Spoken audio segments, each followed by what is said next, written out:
시청자 여러분 안녕하십니까? 파이널샷 진행을 맡은 최효은, 신민영입니다. 네, 오늘 한국 증시는 양 시장이 모두 다 강보합권에서 거래가 되고 있습니다.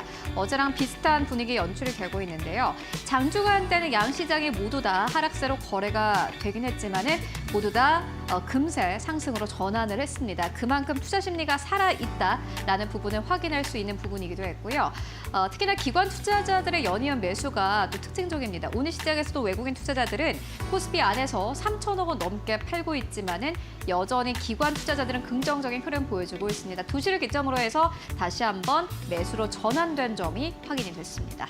네, 이렇게 이번 주 들어서 우리 증시 전약 후강으로 잘 버텨주고 있습니다. 그리고 모멘텀이 확실하게 붙어있는 업종들은 변수에도 굴하지 않고 상승세 잘 유지해주고 있는데요. 오늘도 우리 증시 끝까지 뒷심을 발휘해줄 수 있을지 클로징 벨이 울릴 때까지 저희와 함께 지켜보시면 좋겠습니다. 네, 오늘도 준비했습니다. 시장 마감을 위한 마지막 한방. 지금 출발할게요. 파이널샷.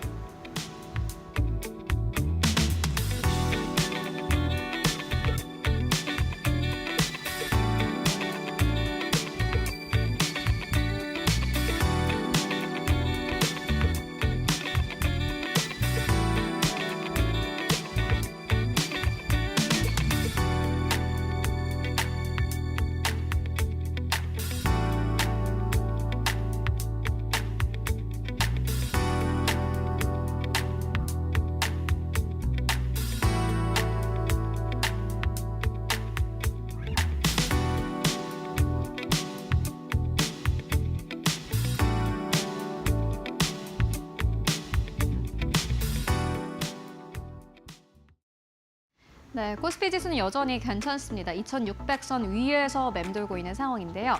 다만 증시의 분위기를 조금 더 가까이 들어가서 들여다보면요. 이번 주 시장 참 쉽지는 않은 것 같습니다. 뚜렷한 주도주가 없고 개별주들의 강세가 이어지고 있는 상황이고 또 개별주들이 나오는 뉴스들 우리가 일일이 다 팔로우를 하기 힘들기 때문에 사실 지금 시장을 따라가는 것은 굉장히 힘든 일인 것 같습니다. 다만 큰 그림에서 봤을 때 실적이나 수주를 계속해서 따라가셨던 분들이라면 오늘 뉴스가 놀랍지 않았을 것 같은데요. 바로 현대로템 뉴스입니다. 오늘 장전에 나왔습니다. 현대로템이 모로코로부터 2조 2천억 원 규모의 전동차 사업을 수주했다라는 소식이 오늘 장전에 들려왔습니다.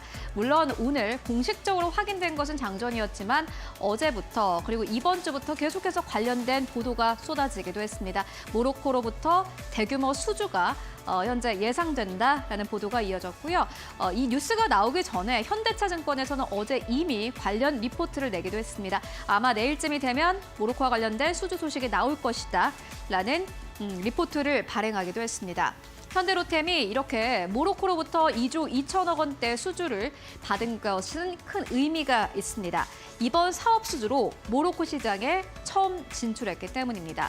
처음 진출이 어렵지 사실 이 시장에 진출하게 되면요. 여기서 만약에 잘 또 사업을 완성시키게 된다면 앞으로의 수주도 기대를 해볼 수 있을 것 같습니다. 철도 단일 프로젝트를 기준으로 했을 때 최대 수주액을 기록했다라는 것도 시장의 투자 심리를 끌어올리고 있는 듯한 모습입니다.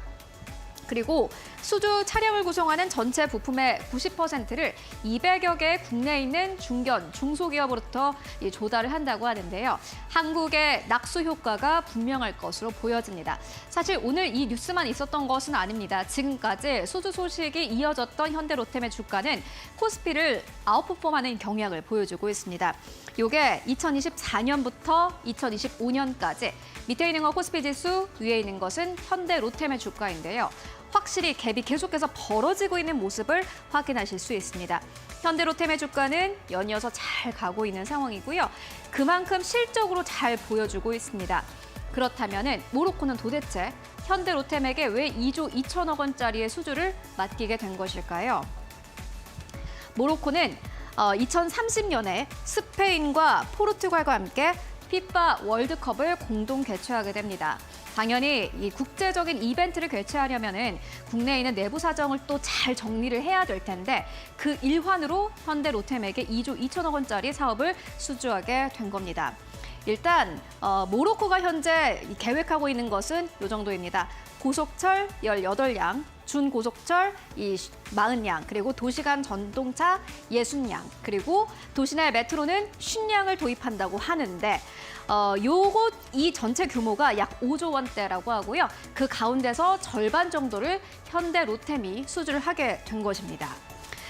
이 중 고속철 사업은 알스톰이라는 회사가 이미 2024년에 18량 정도를 수주했다고 합니다. 그런데 이 프랑스 회사인 알스톰은요, 이미 모로코에서 점유를 계속해서 확대하고 있는 기업입니다.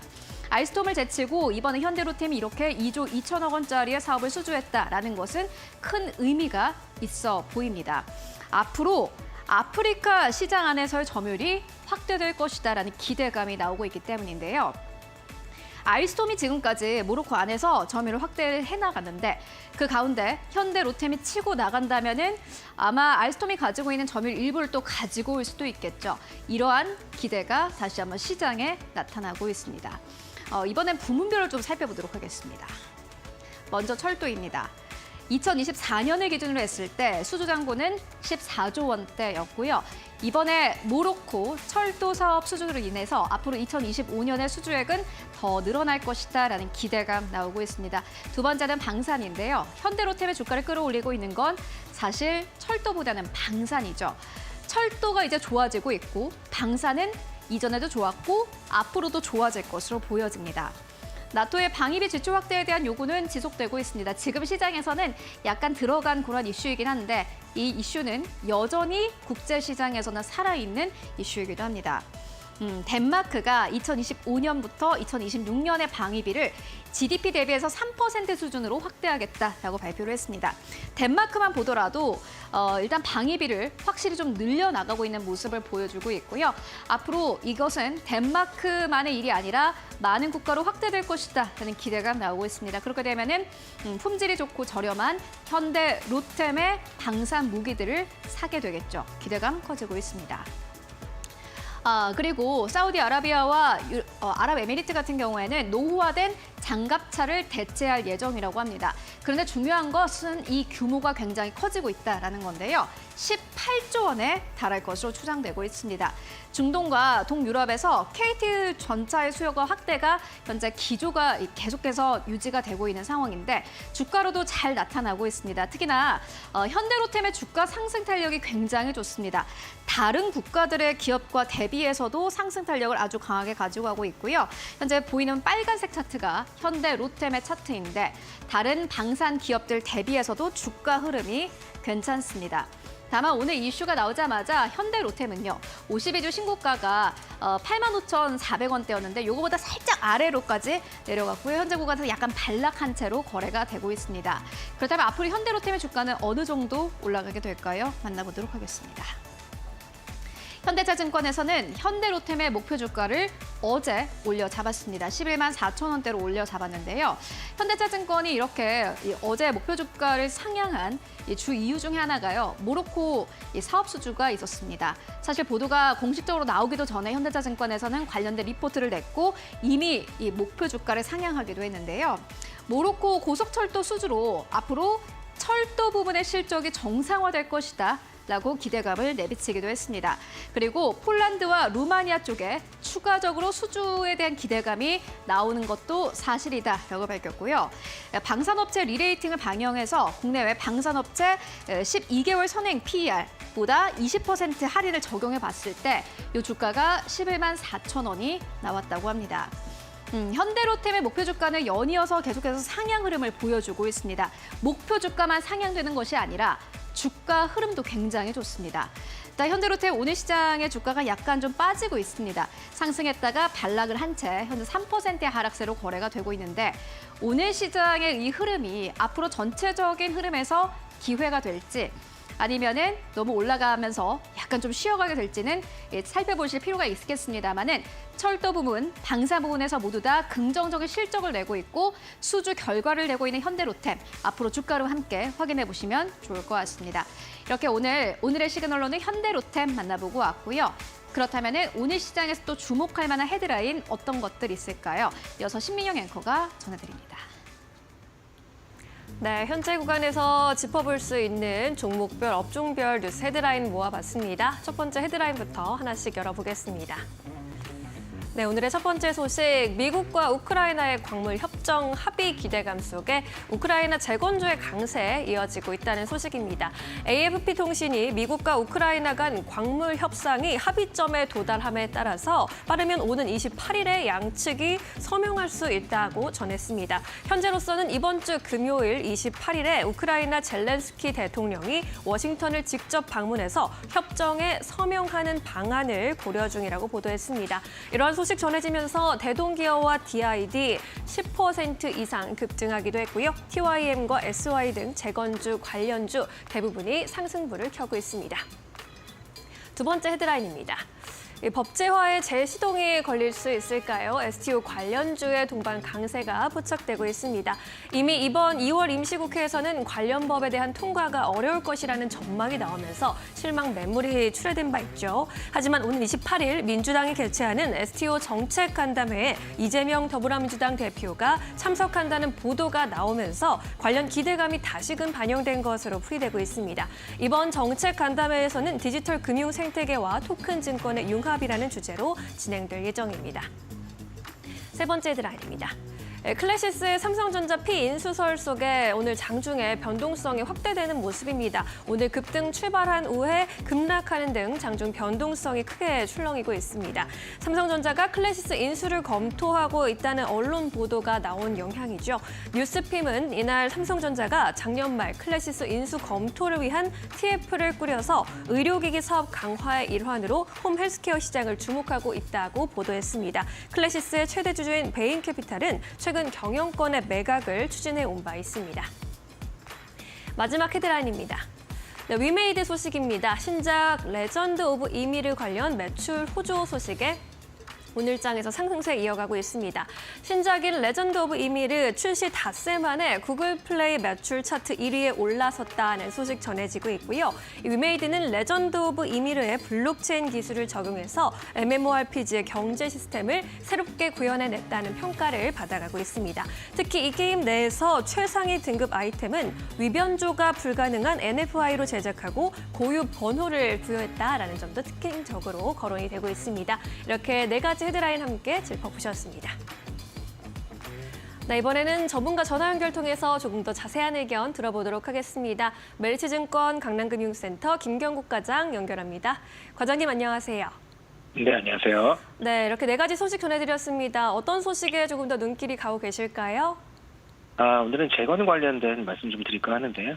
종전 협상의 첫 번째 관문인 히토르 등 광물 거래에 대한 협상이 이제 최종 합의에 이르렀습니다. 미국과 우크라이나 말씀드리는 건데, 젤렌스키 우크라이나 대통령이 일단 미국에서 서명을 하기로 했고요. 트럼프 대통령은 미국 지분 50%를 현재 주장하고 있습니다. 그래서 트럼프 대통령이 요구하는 거는 국방 지원으로 사용된 세금 회수 명목으로 이런 걸 요구하고 있는데, 종전에 대한 기대감이 반영되면서 그리고 우크라이나 재건에 대한 기대감이 반영되면서 재건주가 오늘 강세를 이어갈 것으로 보이고요. 당분간 이 흐름 이어질 가능성이 매우 높다 이렇게 좀 판단하고 있는데, 사실 재건 관련주가 내러티브에 의해서만 움직이는 테마이자 섹터이기 때문에 단기적인 매매만 유효한 상황이고 실질적인 수혜는 사실 의문이다 이렇게 좀 말씀드리고 싶습니다. 네, 잘 알겠습니다. 이 밖에도 오늘 오후장에서 매수 관점으로 보고 계신 종목 있으실까요? 오늘은 하나비전이라는 회사 갖고 와봤고요. 투자 포인트 좀 몇 개 말씀드리도록 하겠습니다. 최근 시장이 AI에 관련된 밸류체인에 있는 종목들이 상당히 노이즈가 지속되면서 가격 조정이 진행되고 있습니다. 하지만 장기적인 관점에서 빅테크들의 투자 경쟁은 필연적이라고 생각하고 있고요. SK 하이닉스를 필두로 하는 HBM 산업의 성장도 아직은 초기 성장 국면이다 이렇게 좀 판단하고 있습니다. 여기서 생각해봐야 할 건 SK 하이닉스의 최근 부진이 여러 가지 이유가 있겠지만 HBM 성장의 파일을 삼성전자와 마이크론과 나눠가지게 생긴 상황에 어느 정도 반영이 되고 있는 게 아닌가 이렇게 판단하고 있고요. 엔비디아 입장에서도 기술적인 격차에서만 된다면 벤더 다변화가 상당히 좀 유리한 측면이 있기 때문에 HBM TC본도 관련된 장비 업체 간에도 이러한 상황이 발생하고 있습니다. 그래서 하이닉스 입장에서는 독점적 지위를 누리던 한미 반도체의 파일을 대만 회사와 그리고 하나정밀기계를 끌어들여서 벤더 다변화를 꾀하고 있는 상황에 있습니다. 하이닉스가 올해 60에서 80대 정도의 TC본더 장비를 추가한다는 계획을 하고 있기 때문에 하나정밀기계 수주 가능성이 매우 높다. 그래서 하나비전의 자회사인 하나정밀기계 수혜를 받을 수 있는 하나비전의 감세를 받을 가능성이 높다. 이렇게 좀 판단하고 있고요. 2월 하나그룹주 랠리에 동참하면서 급등 이후 조정이 마무리되는 국면이라고 생각하고 있고요. 현재가에서 매수가 좀 유효한 가격이다. 목표 주가는 6만 원, 그리고 손절가는 3만 5천 원으로 제시해드리도록 하겠습니다. 네, 한화비전에 대한 의견 목표가 6만 원까지 제시해 주셨습니다. 오늘 말씀은 여기까지 듣겠습니다. 고맙습니다. 네, 감사합니다. 네, 이어서 이데일리 나우에서 단독으로 다녀온 유로시스 2025 관련 소식 전해드리겠습니다. 손님이 물건을 사면 직원이 정보를 입력하는 기계를 포스기라고 하죠. 이 포스기는 외식업과 서비스업, 리테일 분야까지 사용 범위도 다양한데요. 최근 독일에서 글로벌 기업들이 한 자리에 모여서 이 포스기 관련 제품을 선보이는 유로시스 2025가 열렸는데요. 국내 포스기 제조기업 포스뱅크도 이 자리에 참석해서 기술력을 뽐냈습니다. 이데일리 TV에서 단독으로 다녀왔습니다. 제품을 보기 위해 몰린 인파들로 부스가 북적입니다. 관람객들은 이리저리 제품을 만져보며 갖가지 질문을 쏟아냅니다. 직원의 설명을 들으면서 고개를 끄덕이는가 하면 휴대전화로 사진을 찍기도 합니다. 포스뱅크가 주력으로 선보인 주방 디스플레이 시스템 KDS입니다. KDS는 주문 현황을 실시간으로 주방에서 확인할 수 있는 모니터입니다. 3가지 사이즈로 공간 활용도를 높이고 덥고 습한 주방 환경에 맞춰 설계된 점이 특징입니다.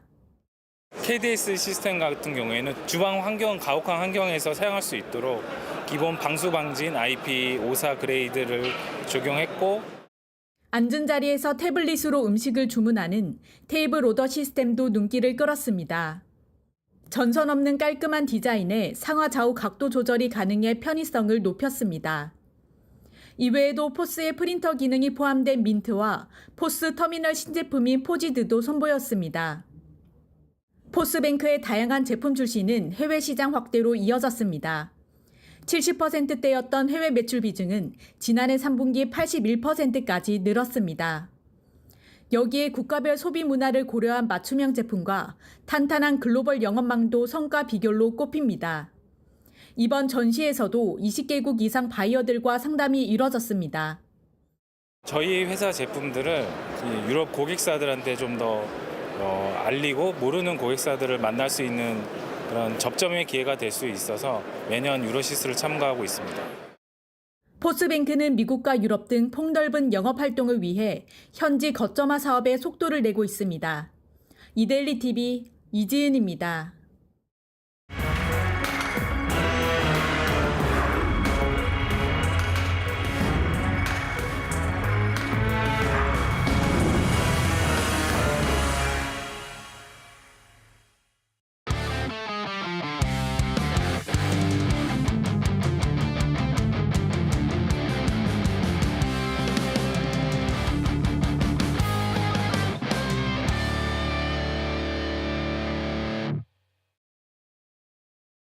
네, 이데일리온 이재선 파트너와 함께하는 만루 홈런 시작하겠습니다. 오늘도 애매한 시장 속에서 확실한 수익 기대해 볼 수 있는 만루 홈런 같은 종목들 발굴해 보시죠. 파트너님 안녕하세요. 네, 안녕하세요. 네, 반갑습니다. 오늘 시장, 양시장 모두 강보합권에서 움직이고 있습니다. 이번 주 내내 전략 후강으로 잘 버텨주고 있다는 생각이 드는데요. 오늘 시장 판세 어떻게 읽고 계실까요? 네, 오늘 시장 말씀해 주신 대로 이번 주 내내 조정 구간임에도 불구하고 시작은 미국장 영향으로 해서 하락 출발했지만 양봉으로 계속 올라오는 모습, 전략 구간 아주 좋은, 우리가 가장 좋아하는 말이죠. 자, 그만큼 우리 증시 체력이 굉장히 많이 올라오고 강해졌다라고 생각하시면 될 것 같습니다. 연말까지 해가지고 이제 외국인 투자들, 그리고 국내 투자 기관 투자들, 펀드 매니저분들부터 시작해서 이 많은 분들이 이 기존에 있던 수익을 청산하고 1, 2월 동안은 포트폴리오 교체한다라고 말씀을 드렸죠. 그 과정에서 지금 선순환이 계속 나오고 있는 것 같습니다. 작년 하반기까지 굉장히 안 좋았다라고 하면은 그 심리를 버려야지 이 시장을 여러분들 계좌의 수익으로 가져갈 수 있다라고 연말부터 계속 강조를 해드렸는데요. 그러다 보니까 우리 시장 이제는 여러분들도 느끼시지 않을까 싶습니다. 증시의 봄바람이 슬슬 나오고 있지 않는가, 이런 느낌이 듭니다. 그래서 이제 절기도 이제 오늘부터 해가지고는 사실 그렇게 춥다라는 느낌이 안 들어요. 뭐 쌀쌀하긴 한데 어제에 비하면은 굉장히 좋아진 날씨를 볼 수 있죠. 이제는 2월도 거의 저물어가고 3월이 다가옵니다. 진정한 봄이 오고 있는데 우리 증시에도 그렇게 진정한 봄이 좀 올 수 있지 않나라고 생각돼서 봄바람 얘기를 좀 여러분들께 드려보았습니다. 자, 그런데 여러분들 그래도 조정받는 이유는 있겠죠. 기술주가 너무 많이 올라서 미국에서는 이제 연말부터 해서 기술주에 대한 이제 조정이 필요하지 않느냐라고 했는데 조금 더 움직였습니다. 그리고 나서 이제 다우지수 그리고 나스닥 모두 고점 부근에서 살짝 조정을 받았다. 저항 돌파에 실패하고 쉬어가는 거는 아주 자연스러운 일이죠. 그런데 이런 부분이 좀 있는 것 같아요. 뭐 팔란티어 같은 주도 섹터군에 있는 핵심 종목들이 좀 무너지고 엔비디아 같은 경우가 이제 딥시크가 등장하면서 AI 가속기가 이렇게 많이 필요한가? 그렇지 않을 수도 있겠는데 라고 생각이 된다라고 해서 우려감을 가진 것이죠. 자, 그런데 이 부분도 한번 뒤집어서 보면은 오히려 오픈소스 진영에서 더 많은 기업들이 AI 가속기를 통해서 본인들도 그 정도 투자를 안 하면은 우리도 뛰어들 수 있겠는데 라고 생각하면서 이제 오히려 매출처가 다변화할 수 있는 이런 상황이 만들어진다. 그리고 중국에서 또 AI 가속기에 대해서 대량 발주가 들어왔다는 얘기가 나오고 있죠. 딥시크가 한번 출시했다고 끝이 아니라 계속 업그레이드가 되고 있잖아요. 다음 버전, 차세대 버전을 위해서 계속 준비를 하고 있는 것 같습니다. 그리고 뭐 알리바바 같은 경우도 출시한다라고 하고 중국의 약진이 이렇게 두드러지니까 이런 부분에서 이제 미국 기술주들 한 템포 쉬어가는데 AI는 여기가 끝이 아니라고 했어요. 온디바이스 AI로 넘어가고 올해 CES의 슬로건 다이브인이 되는 부분 자체만 여러분들이 생각하셔도 이제 시작이다라고 보시면 됩니다. 그래서 여러분들 좀 편안하게 보시면 될 것 같고요. 자, 그리고 테슬라에 대해서 위기설 같은 경우가 나오고 있습니다. 뭐 중국에서도 판매량이 좀 그렇고 이제 중국이야 워낙 뭐 자국 배터리 산업을 이제 강화하다 보니까 우리나라도 보조금 받기가 굉장히 어렵죠. 그래서 뭐 중국은 이제 뭐 BYD 중심으로 계속 확장해 나가는 이런 국가인데 유럽에서 테슬라 판매량이 많이 줄었어요. YOY로 따지면 또 이제 1월에 45%나 줄었다 이런 얘기가 나오고 있습니다. 그러다 보니까 이제 여러분들이 조금 불안해하는 부분들이 있는데 이건 그런 것도 있는 것 같습니다.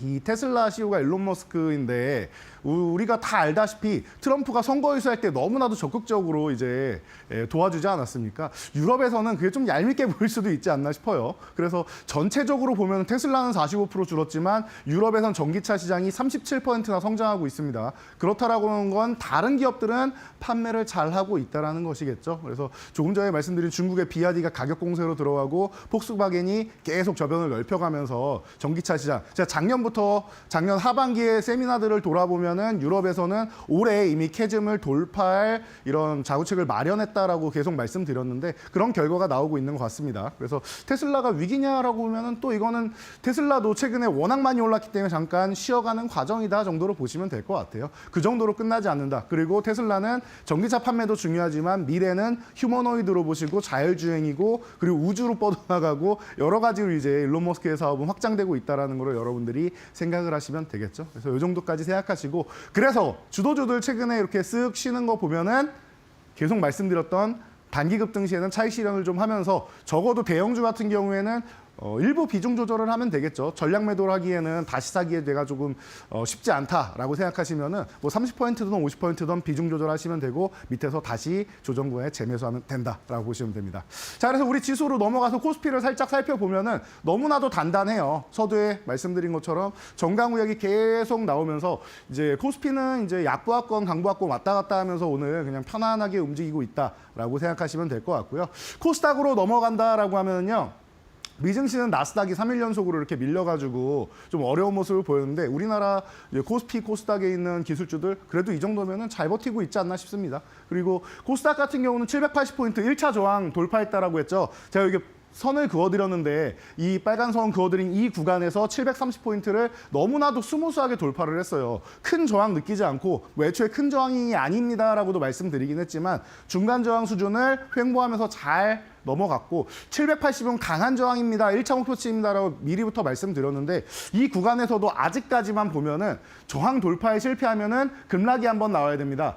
나스닥 같은 경우도 2만 포인트 구간에서 급락이 나오면서 지금 3번의 음봉이 나온 거 아니겠습니까? 그래서 여러분들이 좀 이제 걱정이 많으셨을 텐데 우리나라 시장은 이렇게 잘 버티고 있다. 그리고 밀릴 자리에서 안 밀리면 돌파를 하게 됩니다. 그래서 코스닥도 이제 조만간 한번 가격 조정을 받고 갈 거냐 아니면 그냥 돌파 시도를 할 거냐 이 과정 사이에서 이제 기로에 놓여 있다 보시면 돼요. 그래서 제가 이번 주 마무리하고 다음 주 초까지 해가지고 중요한 기로에 놓여 있다라고 말씀드린 게 그래서 그런 겁니다. 돌파를 하거나 아니면은 밀렸다 가거나 힘을 한번 모으고 가거나 결론적으로는 돌파할 겁니다라고 말씀드렸죠. 지금은 지하실이고 앞으로는 지상으로 올라가는 모습을 여러분들이 보실 수 있을 테니까 지금 시장 편안하게 보시면 되고 봄바람 이렇게 솔솔 흘러 들어온다라는 거 이런 부분 보시면서 제가 계속 순환매 말씀드리는데 마무리 단계에 점점 접어들고 있다라고 말씀드렸습니다. 그래서 그동안 좀 소외받았던 이런 섹터들, 소외받았던 종목들이 최근에 좀 멋지게 움직이고 실적 시즌이기 때문에 실적에 맞춰서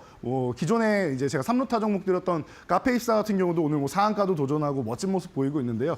조금 있으면 이제 거의 100% 되겠습니다. 자, 이런 모습을 멋지게 보이고 있는 시장이니까 여러분들이 천천히 보시면서 마음이 급하지 않으면 돼요. 내가 좋은 종목으로 포트폴리오를 구성하고 있다라고 하면은 급락 종목만 안 나오면은 기존의 수익은 잘 지키고 있는 거니까 순환매 다시 한번 노리고 다음에 이제 다시 한번 이제 움직이는 시장에서 여러분들 포트폴리오 다시 한번 비상할 수 있도록 준비하시면 될 것 같습니다. 그래서 오늘도 여러분들이 다음에 비상할 수 있는 종목 그리고 이제 3월이 되면 어떤 섹터를 봐야 되느냐라고 우리가 봤을 때 저는 그렇습니다. 이제 코스피가 움직이려면은 밸류업 쪽도 좀 움직여야 되고 하는데 이러면은 주주총회를 우리가 좀 봐야 되지 않나 싶어요. 이제 주총 시즌이 다가온다라는 거 아실 겁니다. 그래서 다음 페이지를 여러분들 넘어가서 보신다라고 하면은 주총 시즌, 주주총회는 축제의 장이다라고도 많이 얘기를 합니다. 이 부분에 있어서 보통 이제 이건 확정은 아닙니다. 보통 다수의 기업들이 3월 3, 4주차 이 사이에 많이 주총을 하는데 이때 한 해의 목표를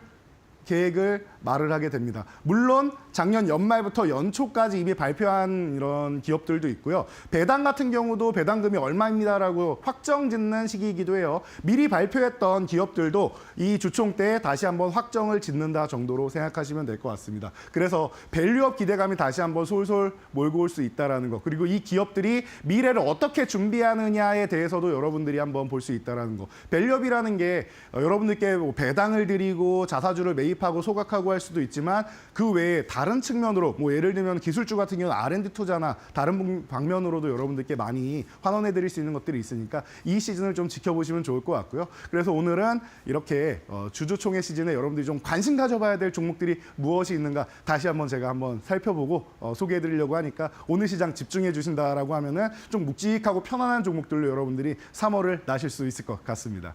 네, 이렇게 주총 시즌을 앞두고 우리가 꼭 살펴봐야 할 종목들 위주로 오늘은 짚어주신다고 하니까요. 지금부터 집중해 보도록 하겠습니다. 자, 그럼 오늘 시장에서 득점 낼 수 있는 안타 종목부터 들어가도록 하겠습니다. 오늘의 특징주이기도 합니다. 셀트리온 꼽아 오셨습니다. 사상 처음으로 이제 지난해 매출 3조 원 돌파했다라는 소식이 들려왔고 오늘 장에서 현재도 9% 가까이 뛰어오르고 있습니다. 셀트리온 선정하신 이유는요? 네, 셀트리온 말씀하신 대로 오늘 장의 특징주가 되어버렸더라고요. 제가 이 종목을 선택할 때까지만 해도 한 2, 3% 정도 상승하고 있었는데 제가 지금 준비하면서 이게 들어오기 전에 보니까 한 8% 정도까지도 올라가면서 19만 원대까지도 도전을 하고 있습니다. 자, 특징주다. 맞습니다. 실적이 너무나도 아름답게 발표가 되었죠. 그래서 이제 매출이 3조 원을 돌파했다라고 하는데 이런 부분에 있어서는 가장 든든하다라고 말씀드렸고 저는 과거부터 제가 이 시간에도 셀트리온을 처음 소개시켜 드리는 게 아니죠. 실제로도 이제 12월에 말로 없는 종목으로 선택해 드리면서 빠르지 않습니다. 느릴 겁니다. 그런데 제가 이 종목을 선호하는 이유 중 하나는 이제 3, 4합병이 이제 헬스케어는 합병이 완료가 되었고 제약까지 완료가 되면은 이런 부분에 대해서 해소가 된다라는 거. 그리고 이제 저는 2030년 정도까지 본다라고 하면은 만약에 제가 뭐 결혼은 아직 안 했지만 아이가 있다라고 하면 아이에게 물려줄 종목 이제 리스트를 뽑을 때 저는 이 종목이 하나 꼭 포트폴리오에 들어갑니다라고 말씀드렸던 종목이기도 해요. 우리나라 기업이 아니라 미국 기업이었다면은 저는 이 기업이 지금 20만 원 아래에 있는 있는데 저는 400만 원 넘어가도 이상할 게 없다라고 생각합니다. 라고까지도 설명드렸던 기업입니다. 글로벌 퍼스트 무버 기업이고 뭐 바이오시밀러 시장에서는 최초라는 단어를 너무나도 많이 가지고 있습니다. 뭐 램시마도 지금 얘기 나오죠. 램시마가 단독으로 또 매출 1조를 넘었네 얘기 나오고 있는데 이 램시마 같은 경우가 미국에도 이제 돌파할 때 2016년에 처음으로 이제 바이오시밀러로 이제 허가를 받을 때까지만 해도 굉장히 좀 어려운 과정을 많이 거친 기업입니다. 그런 고난을 극복하고 미국에 허가 받으려면 미국의 존슨앤존스의 자회사 얀센의 레미케이드의 복제약인데 얼마나 허가를 안 내줬겠습니까? 미국이 이렇게 자국 우선주의 하는 나라인데 그렇게 해서 어려움을 겪었던 나라임에도 불구하고 그 다음에 2017년에는 유럽에서 오리지널 약품보다 더 많이 판매되면서 52%의 점유율을 차지하고 이런 부분에 대해서 많은 역사를 써나가고 있습니다. 그러면서 신규 약품까지도 바이오시밀러까지도 계속 출시를 하고 있죠. 뭐 유플라이나마나 아니면 베그젤마 같은 경우가 지금 순항을 하고 있고 진펜트라가 이제 기대감이 높습니다. 진펜트라 같은 경우는 셀트리온이 사실 3조 원 영업이익은 3조 원 매출은 돌파했는데 영업이익은 감소했다라고 말씀드렸죠. 헬스케어랑 합병하면서 이제 작년 1분기, 2분기 보시면은 영업이익률이 2%, 8%밖에 안 됩니다. 이게 합병하는 과정에서 이제 원가율이 일시적으로 좀 악화되면서 문제가 됐는데 다시 한번 20% 이상대를 복구하면서 이제 30%대를 노릴 수 있는데 그 핵심에 있는 게 바로 진펜트라입니다. 다른 복제약들 같은 경우에는 그래도 이제 약가 인하나 여러 가지 압박들이 있다. 그리고 이제 레미케이드에 대해서 이런 경쟁이나 여러 가지가 있는데 최근에 여러분들 제가 SC제형 과거에 말씀드릴 때는 굉장히 지금 설명이 많아지고 해야 되는데 알테오젠 때문에 좀 편해졌다라고 많이 말씀드렸습니다. 기존에는 정맥주사제형으로 이렇게 누워서 맞아야 됐었는데 피하주사제형으로 만든 겁니다. 오리지널 약품도 못 해낸 것을 해냈다라는 거. 알테오젠이 한 것과 같죠. 그러다 보니까 이 진펜트라가 미국 시장에서 레미케이드도 이제 그 램시마가 점유율을 거의 따라잡아 가고 있고 유럽은 과거에도 압도했기 때문에 엄청난 영업이익률로 해서 이 셀트리온의 영업이익도 올해는 크게 끌어올릴 수 있다라는 거. 그리고 매년 1개 이상의 바이오시밀러를 출시한다라고 했었는데 1개가 뭐예요? 제가 2개 이상도 나올 수 있다라고도 말씀을 드렸죠. 지금 그렇게 진행이 되고 있다. 블록버스터급 신약들이 특허가 만료되는 시즌이 지금 시작되고 있다라고 말씀을 드렸습니다. 그러니까 이런 여러분들이 기본적으로 알고 계시는 상식일 수도 있고 이제 막 관심 가지시는 분들은 새로운 상식일 수도 있는데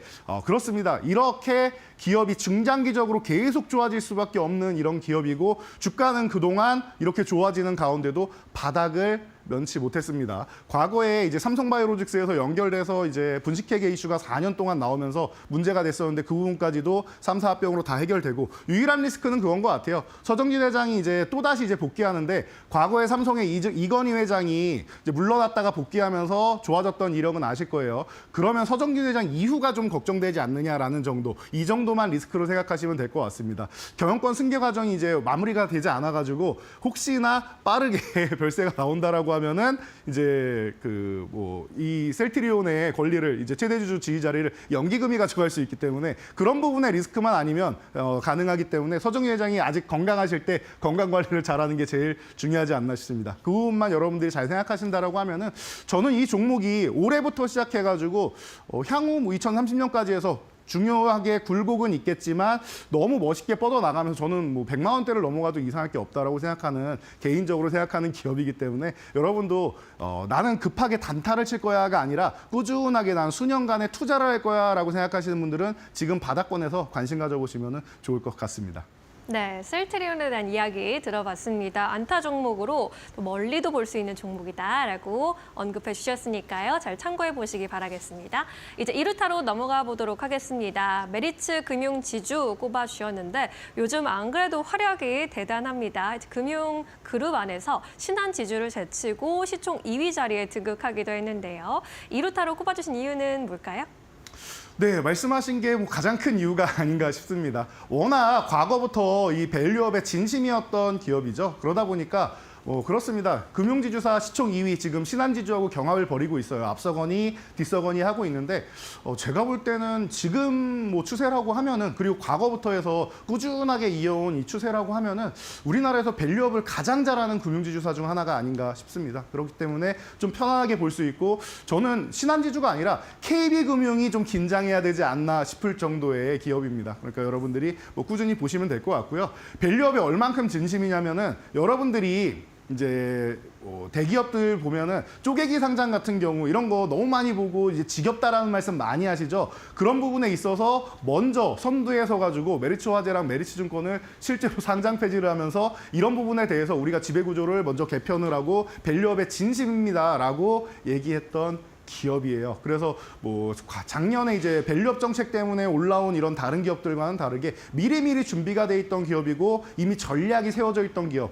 그러니까 이렇게 생각하시면 돼요. 단기적으로 밸류업을 하면 좋은 건 알아도 안 하는 게 기업 입장에서는 본인들이 가져갈 게 더 많단 말이에요. 그래서 본인들 챙겨가는 쪽을 좀 많이 생각을 했었다라고 하면은 과거부터 주주 환원 정책을 꾸준하게 해왔던 기업이다라고 하면은 여러분들이 이런 기업에 조금 더 신뢰를 할 수 있지 않나 싶습니다. 그래서 저는 금융지주 2위 싸움은 어렵지 않다라고 보고요. 1위 싸움까지도 가능한 기업이라고 보니까 여러분들 체크해 보시고요. 다만 이 기업이 해외 매출 비중이 조금 낮은 편이에요. 이 비중을 좀 늘리면 좋은데 만약에 올해부터 해가지고 해외 이제 사업을 적극적으로 좀 해나갈 수 있다라고 하면은 제가 볼 때는 KB금융도 넘어설 수 있는 과정도 나올 수 있지 않나 싶습니다. 이 부분만 여러분들이 잘 살펴보신다라고 하면은 뭐 경합을 벌일 것이냐 넘어갈 것이냐 이런 부분에 대해서도 여러분들이 눈으로 확인할 수 있을 테니까 2위 종목으로 제가 2루타 종목으로 여러분들께 소개해드리는 이 메리츠 금융지주 편안하게 볼 수 있는 종목인 것 같습니다. 항상 우상향이 나가는 기업이니까 여러분들이 지금부터라도 함께 관심 가져보시고 지금은 너무 부담스러워 하시는 분들은 조금 쉬었다가 조정 구간에 보셔도 되니까요. 편안한 종목이다라고 생각하시면 좋을 것 같습니다. 네, 메리츠 금융지주 증권가에서도 계속해서 긍정적인 의견 쏟아지고 있는데요. 리딩뱅크 자리까지 노려볼 수 있는 기업으로 성장할 수 있을지도 앞으로 관점 포인트로 보시면 좋겠습니다. 3루타 종목으로 넘어가 보도록 할까요? CJ 꼽아주셨습니다. 3루타 하기엔 조금 무거운 종목 아닐까 싶은데 배당 확대로 또 주주 환원 기대감은 높은가 봐요.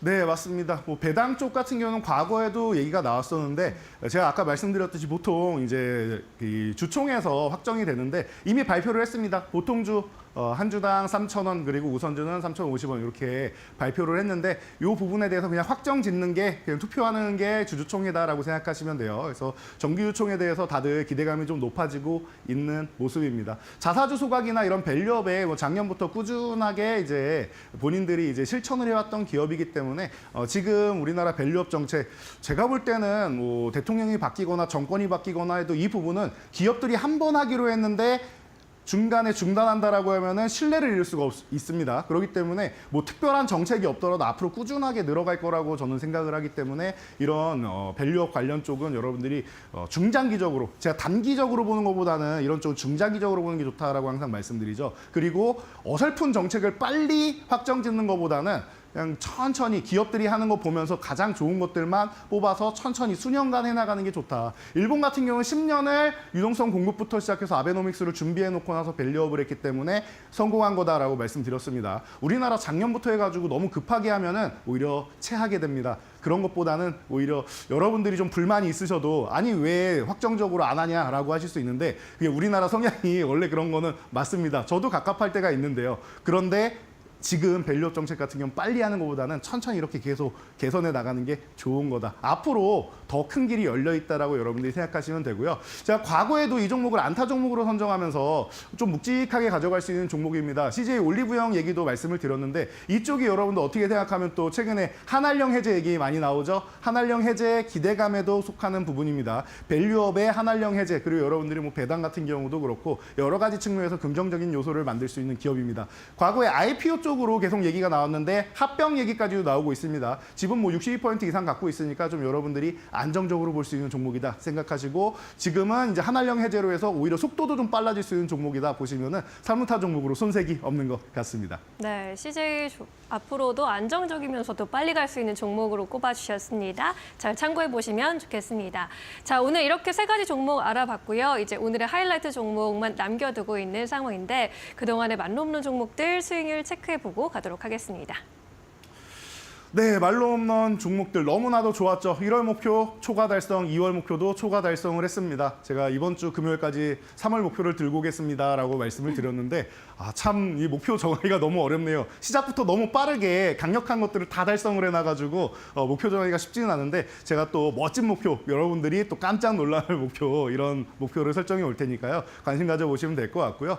100% 종목들이 이제 두 종목 나온 다음에 밑에서 이제 치고 올라온 종목들이 너무나도 멋지게 움직이는 것 같아요. 그래서 참 좋은 것 같습니다. 이 아래 40% 아래 30% 후반에서 40% 사이에 움직이는 종목들도 많으니까 여러분들이 이 말로 없는 시간만 집중하셔도 지금 시장 이겨내고 승자가 되는 건 어렵지 않다라는 거 느끼실 겁니다. 도움 많이 받고 있습니다라고 이제 말씀해 주신 시청자분들도 많은데 그 응원에 힘입어서 제가 오늘도 멋진 종목 소개해 드리도록 하겠습니다.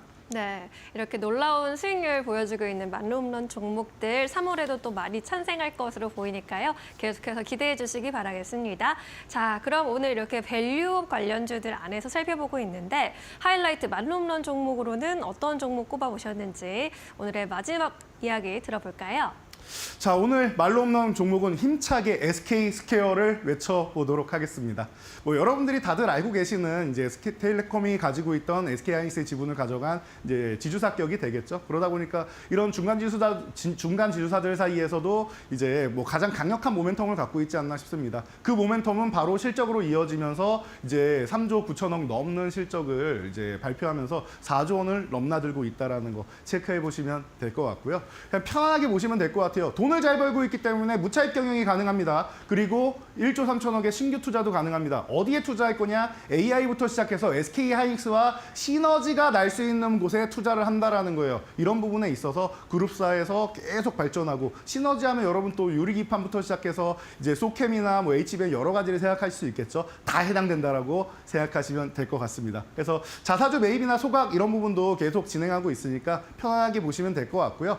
가격 전략을 간단하게 말씀드린다라고 하면은요. 지금 95,000원 전후에서 움직이고 있습니다. 이 가격이 이제 10만 원 넘어가면은 이제는 이제 신고가를 달성하면서 이제 저항이 없는 구간이에요. 그래서 이 구간에서도 좀 편안하게 볼 수 있을 것 같습니다. 95,000원 전후에서 여러분들이 잘 체크해 보시면 될 것 같고요. 그리고 위쪽으로 올라간다라고 하면은 여러분들 11만 5천원 구간에서 여러분들이 체크를 해 보시면서 1차 목표치를 달성한다 보시면 될 것 같고요. 그리고 15만 원 제가 조금 높게 잡았어요. 15만 원까지 가면 말로 없는 도달하는 것으로 하겠습니다. 8만 5천 원 이탈은 리스크 관리 정도나 하는데 그 이후에 다시 재매수하기 위해서 리스크 관리한다라고 보시면은 제가 볼 때 SK스퀘어가 좀 묵직하게 갈 수 있는 말로 없는 종목으로 손색 없는 것 같습니다. 네, SK스퀘어 함께 짚어봤습니다. 만룸론까지는 15만 원까지 바라보도록 하겠습니다. 오늘 여기까지 이야기 나눌게요. 저희는 내일 또 만룸론에 도전합니다. 자세한 설명 고맙습니다. 감사합니다.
네, 김동준의 스몰캡 전략으로 이어가 보도록 하겠습니다. 오늘은 신한금융그룹 서울금융센터의 김동준 부장 모시고 이야기 나눠보도록 하겠습니다. 안녕하십니까? 네, 안녕하세요.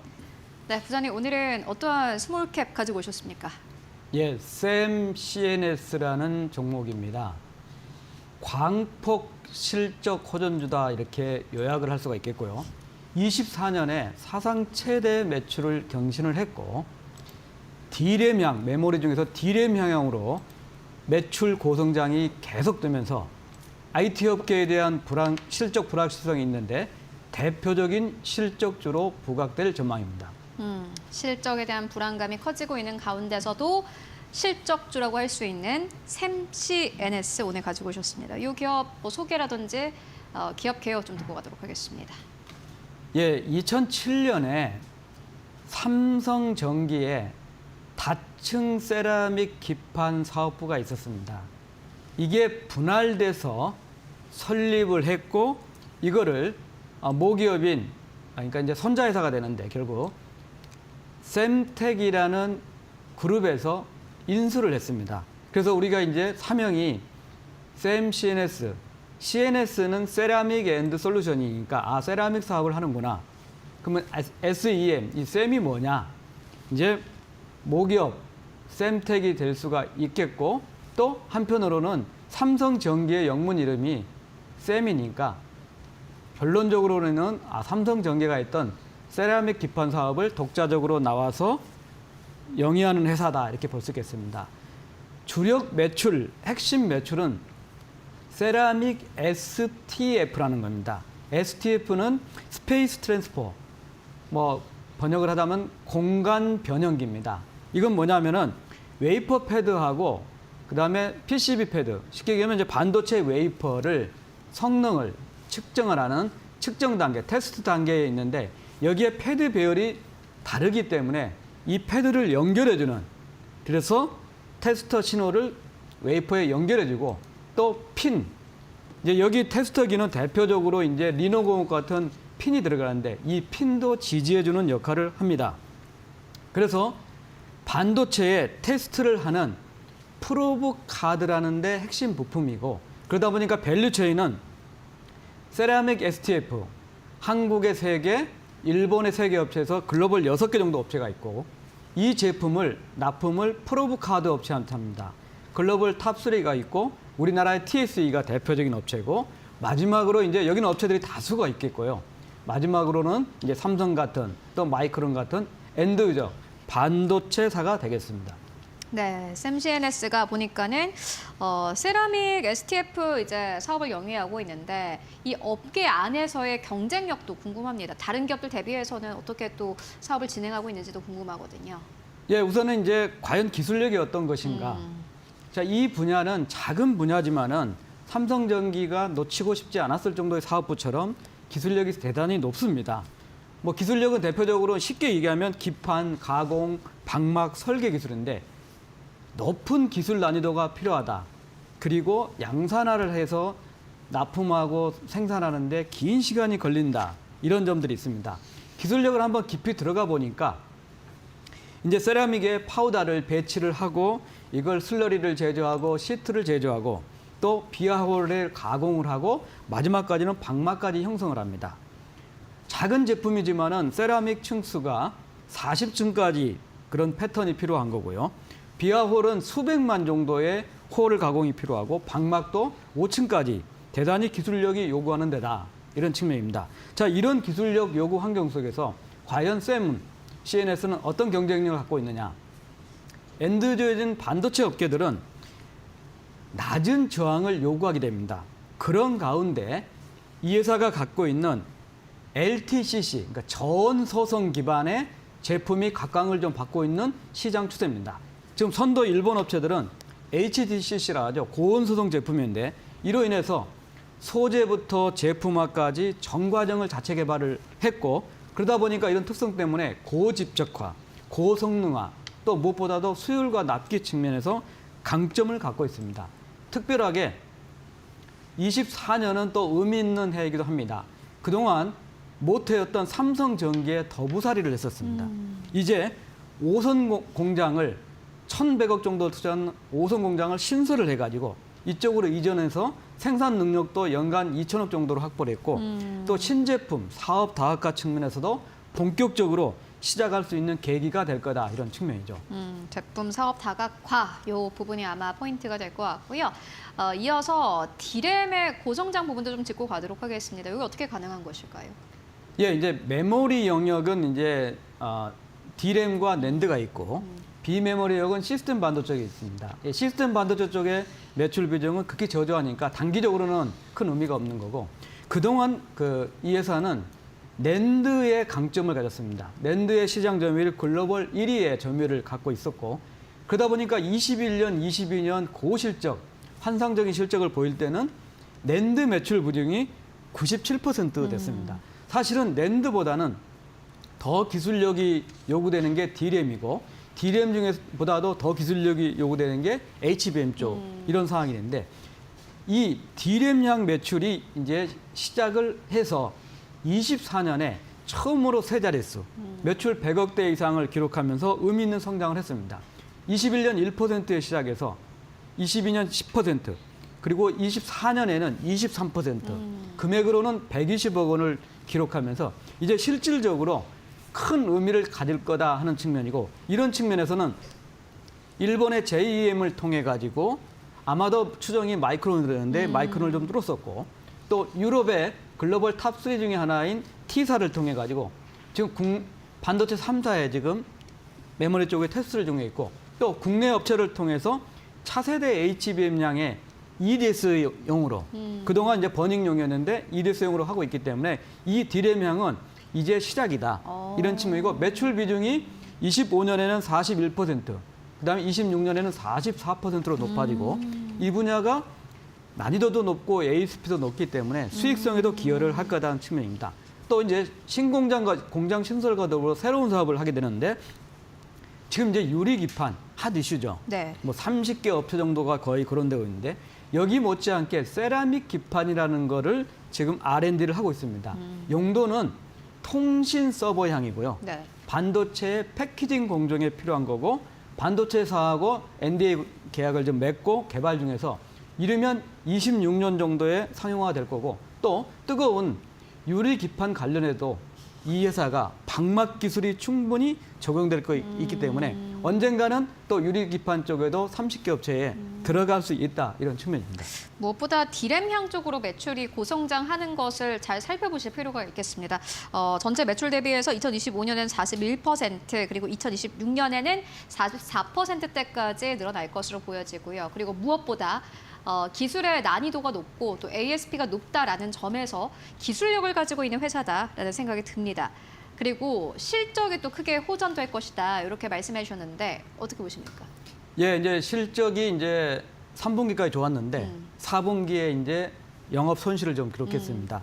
뭐 프로덕트 믹스상에 약간 변화도 있지만 그보다는 이제 탈삼성전기를 했었죠.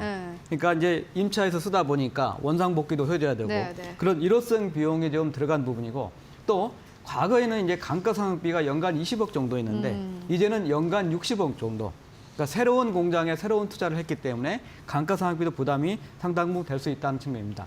자, 21년, 22년에는 대단히 실적이 좋았습니다. 22년에 500억을 넘어가면서 매출액 501억에 영업이익 149억, 영업이익률은 무려 29.7%까지 그랬는데 지금 이제 고정비 부담이 늘었기 때문에 그만큼 이익률은 되지는 않겠지만은 어쨌든 24년에는 534억으로 사상 최고 매출을 갱신했고요. 4분기에 일회성 비용 때문에 영업 손실했지만 52억을 영업이익을 기록했고 금년에는 611억 정도의 105억 정도 영업이익, 영업이익률로는 17% 정도가 예상이 되고 26년에는 718억에 144억, 영업이익률 20%를 이제 향하지 않을까 이런 측면이고 여기에는 이제 랜드가 이제 주춤했다 다시 회복이 되겠지만은 D램이 23년에 30억 매출했던 게 24년에 120억 정도. 그리고 금년에 250억, 내년에는 313억 정도. 그래서 ASP도 높고 부가가치도 높고 기술력이 높은 D램 쪽이 앞으로 실적을 주도하면서 이게 소모성이기 때문에 차별화된 실적이 가능하지 않을까 이런 판단입니다. 네, 실적은 좀 기대를 해볼 법합니다. 그렇다면 주가가 같이 움직여주는 게 중요할 것 같은데 보니까는 지난해 12월에 3,500원대가 떨어졌다가 그래도 좀 많이 반등세가 나오고 있습니다. 5,090원대까지 올라왔고요. 앞으로의 주가 전망은 어떻게 보고 계십니까? 예, 이제 새로운 진짜 이제 더부살이 하다가 네. 좀 더부살이라는 측면이 그렇는데 오송 공장을 신설하면서 1,100억 이상이 좀 들어갔습니다. 자, 그러기 위해서는 이제 21년 5월 달에 IPO 이제 상장을 하면서 이제 공모를 했던 게 650억이었고 그때 이제 공모 가격이 6,500원이었습니다. 이걸로 부족해서 21년 11월 달에 전환사채 550억을 발행했습니다. 발행할 때는 6,400원 정도였지만은 리픽싱을 해서 지금 이제 전환 가격은 5,465원입니다. 1,100억을 투자했지만은 D램을 통해서 또 새로운 사업을 통해서 이 오송 공장의 투자 해소기가 본격 도래된다. 또 차별화된 실적에다가 세라믹 기판이라는 것, 또 유리 기판이라는 또 신사업 모멘텀이 되기 때문에 충분히 매력은 있습니다. 다만 이제 오게 티라고 볼 수 있는 게 이 전환사채 550억을 한 개 기관이 이제 투자를 했었는데 550억 중에 150억은 주식 전환해가지고 이미 매도를 다 끝낸 상태입니다. 이제 남아있는 게 이제 400억 정도. 전환사채로 100억, 주식 전환해서 있는 게 300억이 있는 상황인데 이 오버행 이슈는 제가 볼 때는 단일 기관이 보유를 하고 있기 때문에 블록딜 정도를 통해서 이제 극복을 해야 되는 네. 부분입니다. 다만 이게 이제 5,500원 정도 단가니까 6,000원에서 7,000원 사이 영역이 되면은 이게 이제 오버행이 될 가능성이 크다는 측면이고 최대주주 특수관계인이 59.2%로 높습니다. YC가 그대로 1대주주로 38%고 또 자사주가 2.3% 정도고 외국인과 기관이 거의 없는 상태이기 때문에 그 이슈에 따라서 개인들 중심으로 움직임이 플럭션이 크다. 그러니까 제가 볼 때는 주가는 5,000원 정도면 매력적이고 바닥권이라는 생각이 들고 5,000원대, 5,000원 초반대 매수를 해서 아까 말씀드렸듯이 6,000원에서 7,000원 사이는 이 오버행에 대한 해소가 되는 구간이기 때문에 거기에 이제 엑시트 타임을 잡든지 아니면 이제 오버행 해소돼가지고 진짜 레벨업 되는 과정까지 지켜볼 필요가 있다. 자, 반도체 테스트. 자, 리노공업, 그다음에 TSE 영역이 생겨 있는 이쪽 사업에서 이게 소모성 부품 사업으로서 차별화된 실적이 가능하고 D램 쪽, 특히 이제 HBM까지 영역이 넓어지고 새 사업이 되고 투자 해소기가 본격적으로 되는 매력적인 기술주가 아닌가 이런 판단입니다. 네, 샘시 NS 5,000원대 지금 구간은 매력적인 구간이다라는 의견을 정리해보고 가도록 하겠습니다. 지금까지 김동준 부장과 함께 이야기 나눠봤습니다. 말씀 고맙습니다. 감사합니다.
마켓 무버입니다.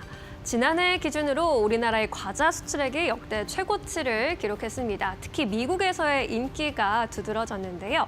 우리나라 제과 업체들은 스낵의 본 고장인 미국 시장 공략에 집중을 하면서 해외 시장으로 계속해서 K과자의 영토를 넓혀나갈 전략을 세우고 있습니다.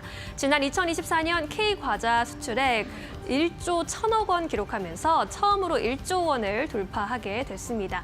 최대 수출국 미국이었는데요. 전체 수출에서 37%의 비중을 차지했고요. 수출액이 전년 대비 32.9%나 성장을 했습니다.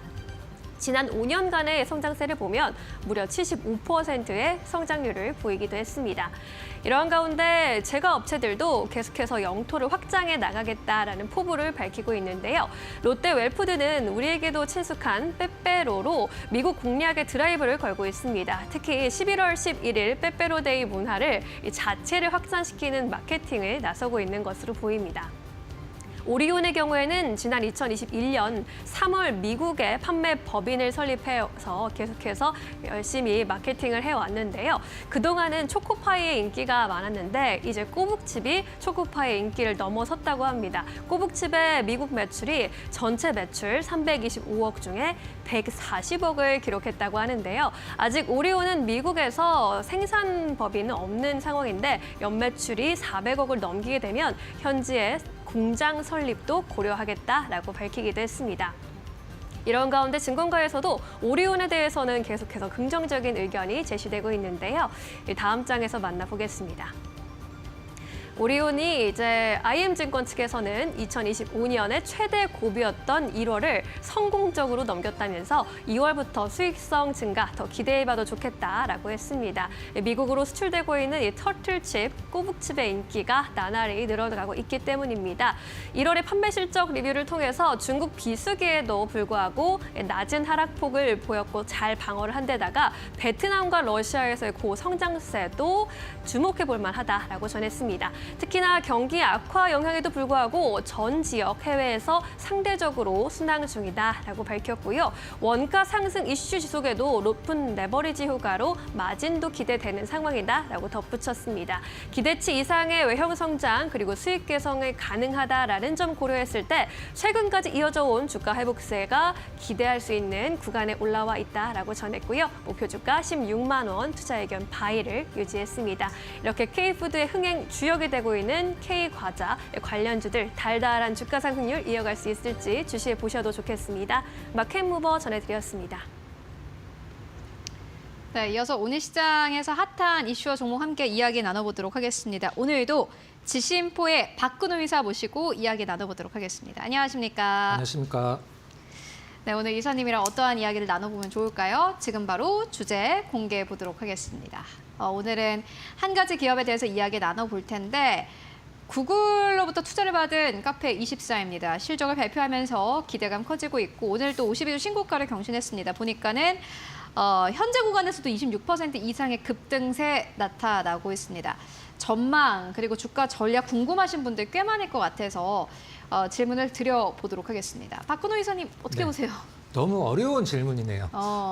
이제 뭐 저는 이제 뭐 어떻게 보면 좀 평이하게 답변을 드릴 수밖에 없는데 네. 좀 다른 얘기도 좀 드려볼게요. 제 답변은 이제 단기적인 급등이 부담스럽다라고 이제 답변을 드릴 것 같은데 이게 실질적으로 좀 약간 최근의 흐름들을 보면 약간 차분하게 이렇게 올라오면은 오늘 흐름이 부담이 안 될 텐데 더 올라갈 수도 있고 근데 오늘 거래량이 뭐 거의 500만 주에 육박을 하고 그러니까요. 490만 주 거래 대금도 3천억이 넘는데 이런 거는 이제 어떤 것을 의미를 하는 거냐면은 차라리 이제 기세 상한가로 가면서 거래량이 적은 게 좋은데 이렇게 거래량이 많은 것은 이 종목에 대한 시장의 참여자들이 굉장히 많다라는 뜻이거든요. 그죠. 시장의 참여자들이 많다라는 것은 뜻이 하나로 모여지기 힘들다라는 건데 뭐 구글에 이제 투자를 받은 것은 뭐 몇 년 전이기 때문에 뭐 좋긴 합니다만 시장은 이제 어떤 영업이익의 규모보다도 이제 적자에서 흑자로 턴어라운드 했다는 그 부분을 많이 의미를 두고 있는 것 같은데 만약 카페24가 다른 여타의 종목군들처럼 그 우리나라 시장에서 경쟁 기업이 있다라고 하면 그러니까 비슷한 사업 구조를 갖고 있는 기업이 있다라고 하면 사실 지금 시가총액이 1조 6천억이 넘지는 못했을 것 같아요. 근데 이런 어떤 그 내가 이제 쇼핑몰을 차리고 싶다 그런 카페24를 통해서 홈페이지나 이런 것들을 많이 굉장히 쉽게 도움을 받을 수 있는데 이런 기업이 하나밖에 없다 보니까 카페24가 그 부분에 대해서 좀 약간 프리미엄을 좀 받고 있는 것 같아요. 근데 중요한 것은 별로 안 올랐는데 라고 생각을 하실 수도 있는데 작년 저점서부터 거의 4배가 올라갔어요. 이런 부분들이 상당히 좀 부담스럽기도 하고 근데 보니까 네네. 이게 너무 많이 올랐다라는 것도 중요하지만 왜 올랐나 생각해 보면은 네. 이게 이제 유튜브랑 연결되지 않습니까? 네, 맞습니다. 그게 네. 굉장히 보니까 이제 시장에서 주목을 하고 있고 네. 요즘 유튜브 트렌드가 바뀌고 있다고 네. 하더라고요. 조회수가 중요한 게 아니라 네. 여기서 이제 클릭이 나오면서 이렇게 제품을 판매할 수 있는 게 아마 중요해. 유튜브 이제 쇼핑에 대한 성장이 가장 중요한데 그죠, 네. 그것보다 더 중요한 것은 과거에 이제 LG전자가 주가가 가장 핫하게 올랐을 때가 언제냐면은 스마트폰 사업을 우리가 이제 만년 적자를 보고 있으니까 과감하게 스마트폰 사업을 접어버리겠다라고 해서 이제 그때 LG전자가 한동안 굉장히 급등을 했었었는데 그동안에 카페24의 어떤 아픈 손가락이라고 해야 될까? 이제 아시는 분들은 아실 텐데 이제 명품 새 것도 팔고 이제 중고도 파는 피레이라고 2018년도인가요? 한 290억 주고 샀다가 그 부분이 피레이가 이제 안 좋아지면서 적자 부분을 계속 규모를 키워왔었거든요. 이제 피레이가 카페24에서 매출 비중으로 봤을 때는 한 2~3%밖에 안 되는데 적자는 이제 뭐 피레이의 어떤 적자가 이제 카페24의 총 적자에서 차지한 부분이 굉장히 컸었죠. 근데 290억에 사서 매각을 했다라는 기사는 있는데 어디에 얼마를 받고 매각을 했다라는 것은 도무지 나와 있지가 않더라고요. 그래서 그 부분은 이제 중요하기도 하고 중요한 건 이제 앞서서 가장 좋은 거 짚어주셨는데 이제 유튜브의 어떤 그 모멘텀을 움직이기도 하니까 이제 앞으로 그것도 매출과 영업이익이 늘어날 거고 이런 이제 쇼핑몰과 관련된 기업들을 볼 때 이제 리포트 보면 가장 많이 나오는 단어가 GMV라는 단어가 많이 나와요. GMV가 뭐냐면 그로스 머천다이즈 볼륨인데 이 유튜브 내 쇼핑몰에서 전체 판매량이 얼마냐, 몇 조 원이 될 것이냐, 뭐 카페24를 통해서 어떤 온라인 판매를 하는 사람들의 전체 매출이 얼마나 되냐. 한 2년 전에는 올해 작년 거는 정확히 나오지는 않습니다. 카페24 통해서 GMV가 이제 11조 원이 나왔죠. 실질적으로는. 쇼핑몰만 만든 것만 200만 개가 넘으니까. 근데 유튜브의 GMV, 그러니까 전 유튜브를 통해서 물건을 사는 사람들의 총 매출이, 파는 사람들의 총 매출이 일단 뭐 예측치이긴 합니다만 28년도까지 5조 원이 넘을 거라는 이제 예측치가 나오는데 그럼 5조 원을 팔면 카페24는 돈을 얼마나 버냐? 거의 수수료가 0.8%거든요. 그러니까 5조 원 곱하기 0.8%는 5조 원 간다라고 하면 카페24의 수익이 이제 계산이 되는 거죠. 일단 뭐 1조 6천억과 카페24라는 이름을 지우고 이 기업의 어떤 매출과 영업이익을 봤을 때는 분명 고평가가 맞긴 합니다만은 일단 뭐 유일한 상장사고 그다음에 유튜브 쇼핑이 앞으로 엄청나게 커질 것은 뭐 누구도 이제 부인을 못하는 부분이니까 일단 좋다라고 얘기를 하겠습니다만은 오늘 거의 상한가에 준하는 가격은 좀 약간 부담스럽다 이렇게 말씀드리도록 하겠습니다. 이렇게 정리할게요. 일단 좋습니다. 카페24라는 기업은 좋은데 오늘 또 두 자릿수 이상의 급등이 나왔고 1년 동안 주가가 또 아주 가파르게 올라온 만큼 약간의 좀 시간이 필요하지 않겠느냐. 다만 관심 종목에 넣어두면서 이 기업은 좋은 기업이다라고 생각을 하고 늘 트랙을 해보시는 게 중요해 보입니다. 이렇게 카페24 만나보고 왔고요. 그렇다면 오늘 시장에서 또 주목할 만한 이슈들 어떤 것들이 있을까요? 이어서 신민영 앵커가 전해드립니다. 마켓 무버입니다. 올 들어서 K-팝 관련주, 엔터주의 상승세가 두드러지고 있습니다. 이러한 상승세 여력이 지속될 수 있을지 시장에 관심이 쏠리고 있는데요. 일단 엔터주 큰 폭으로 상승을 했습니다. SM의 경우에는 올해 들어서만 32% 급등했고요. YG 엔터테인먼트의 경우에도 28.8%의 상승률을 보였습니다. 하이브도 25%나 뛰어 올랐고요. JYP 엔터도 같은 기간 20% 급등세를 연출했습니다. KRX 미디어 엔터테인먼트 지수의 경우에도 10.55%의 수익률을 기록하고 있는 상황입니다. 이렇게 엔터주들 주목받고 있는 배경에는 또 트럼프가 자리하고 있죠. 트럼프의 관세 정책에서 비교적 자유로운 업종이라는 점에서 주목받아가고 있습니다. 그리고 특히나 이번 주에는 간판 스타들의 컴백도 이어지고 있습니다. 지난 25일 지드래곤의 컴백이 있었는데요. 레전드의 기환이 시작됐다라는 평가 받아가고 있습니다. 솔로 정규 3집을 발매했는데 주요 음원 사이트에서 그야말로 차트 올킬을 하고 있고요. 타이틀곡 투 배드 같은 경우에는 실시간 음원 차트 1위를 갈아치우고 있는 상황입니다. 다가오는 28일에는 BTS의 제이홉의 솔로 콘서트가 또 시작이 될 예정이고요. 블랙핑크의 리사 솔로 정규 앨범도 발표를 앞두고 있는 상황이어서 기대감 더해가고 있습니다. 여기에 더해서 또 한한령 이슈도 자리 잡고 있죠. 이에 따라 중국 매출이 확대될 것이란 기대감도 작용하고 있는데요. NH투자증권에서는 엔터주는 한한령 해제로 인한 수혜가 가장 속도감 있게 확인될 산업이라면서 앞으로 공연 재개, 이에 따른 매출 상승은 시간 문제다라고 평가를 했습니다. KB증권에서도 중국 본토에서 공연이 가능해지면 100만 명 이상의 추가 모객이 가능해질 것이라면서 지드래곤이나 BTS, 블랙핑크 같은 탑 아티스트들의 공연이 중국에서 재개된다면 형용할 수 없는 만큼의 매출 상승이 이뤄질 것이다 라고 내다보기도 했습니다. 그렇다면 증권가에서는 탑픽 종목으로 어떤 종목 바라보고 있을까요? 여전히 하이브가 가장 많이 거론이 되고 있습니다. BTS 완전체 컴백을 기다리면서 실적이 증가할 것이다라는 전망 힘을 얻어가고 있습니다. 하나투자증권에서는 꽃 시절의 시작이다라고 화학연화 어게인이란 제목을 담기도 했는데요. 기존의 목표 주가 27만 원에서 32만 원으로 상향 조정하면서 업종 내 탑픽으로 제시하고 있습니다. 지난 2024년에는 실적이 부진했는데 2025년에는 영업이익률 개선이 이어질 것으로 봤습니다. 앨범 판매량이 반등하고 또 판매량 전망 수정에 따라서 원가율 회복이 기대될 것으로 내다보고 있고요. 특히나 저연차 아티스트들도 무객력을 확대해 나가면서 본격적인 수익화 기간에 진입했다는 평가입니다. 간접 매출 확대에 따른 레버리지 효과 등도 기대가 되고 있고요. 특히나 이번에 올해 다가오는 투어 일정이 어마어마하게 기다리고 있습니다. 제이홉이 28일에 시작을 해서 이익을 낼 것으로 보이는 가운데 보인 엑스도어와 르세라핌도 이제는 이 개선이 가능한 공연 매출 올릴 수 있을 것으로 보이고요. 특히나 BTS가 올해 하반기 내 투어 일정을 공개할 것이라는 기대감이 올해 내내 주가 하방을 지지해 줄 것으로 기대가 되고 있습니다. BTS의 매출이 온기로 반영되는 2026년의 경우에는 폭발적으로 공연 매출과 MD 매출이 늘어날 것이다라는 전망도 함께 제시하기도 했습니다.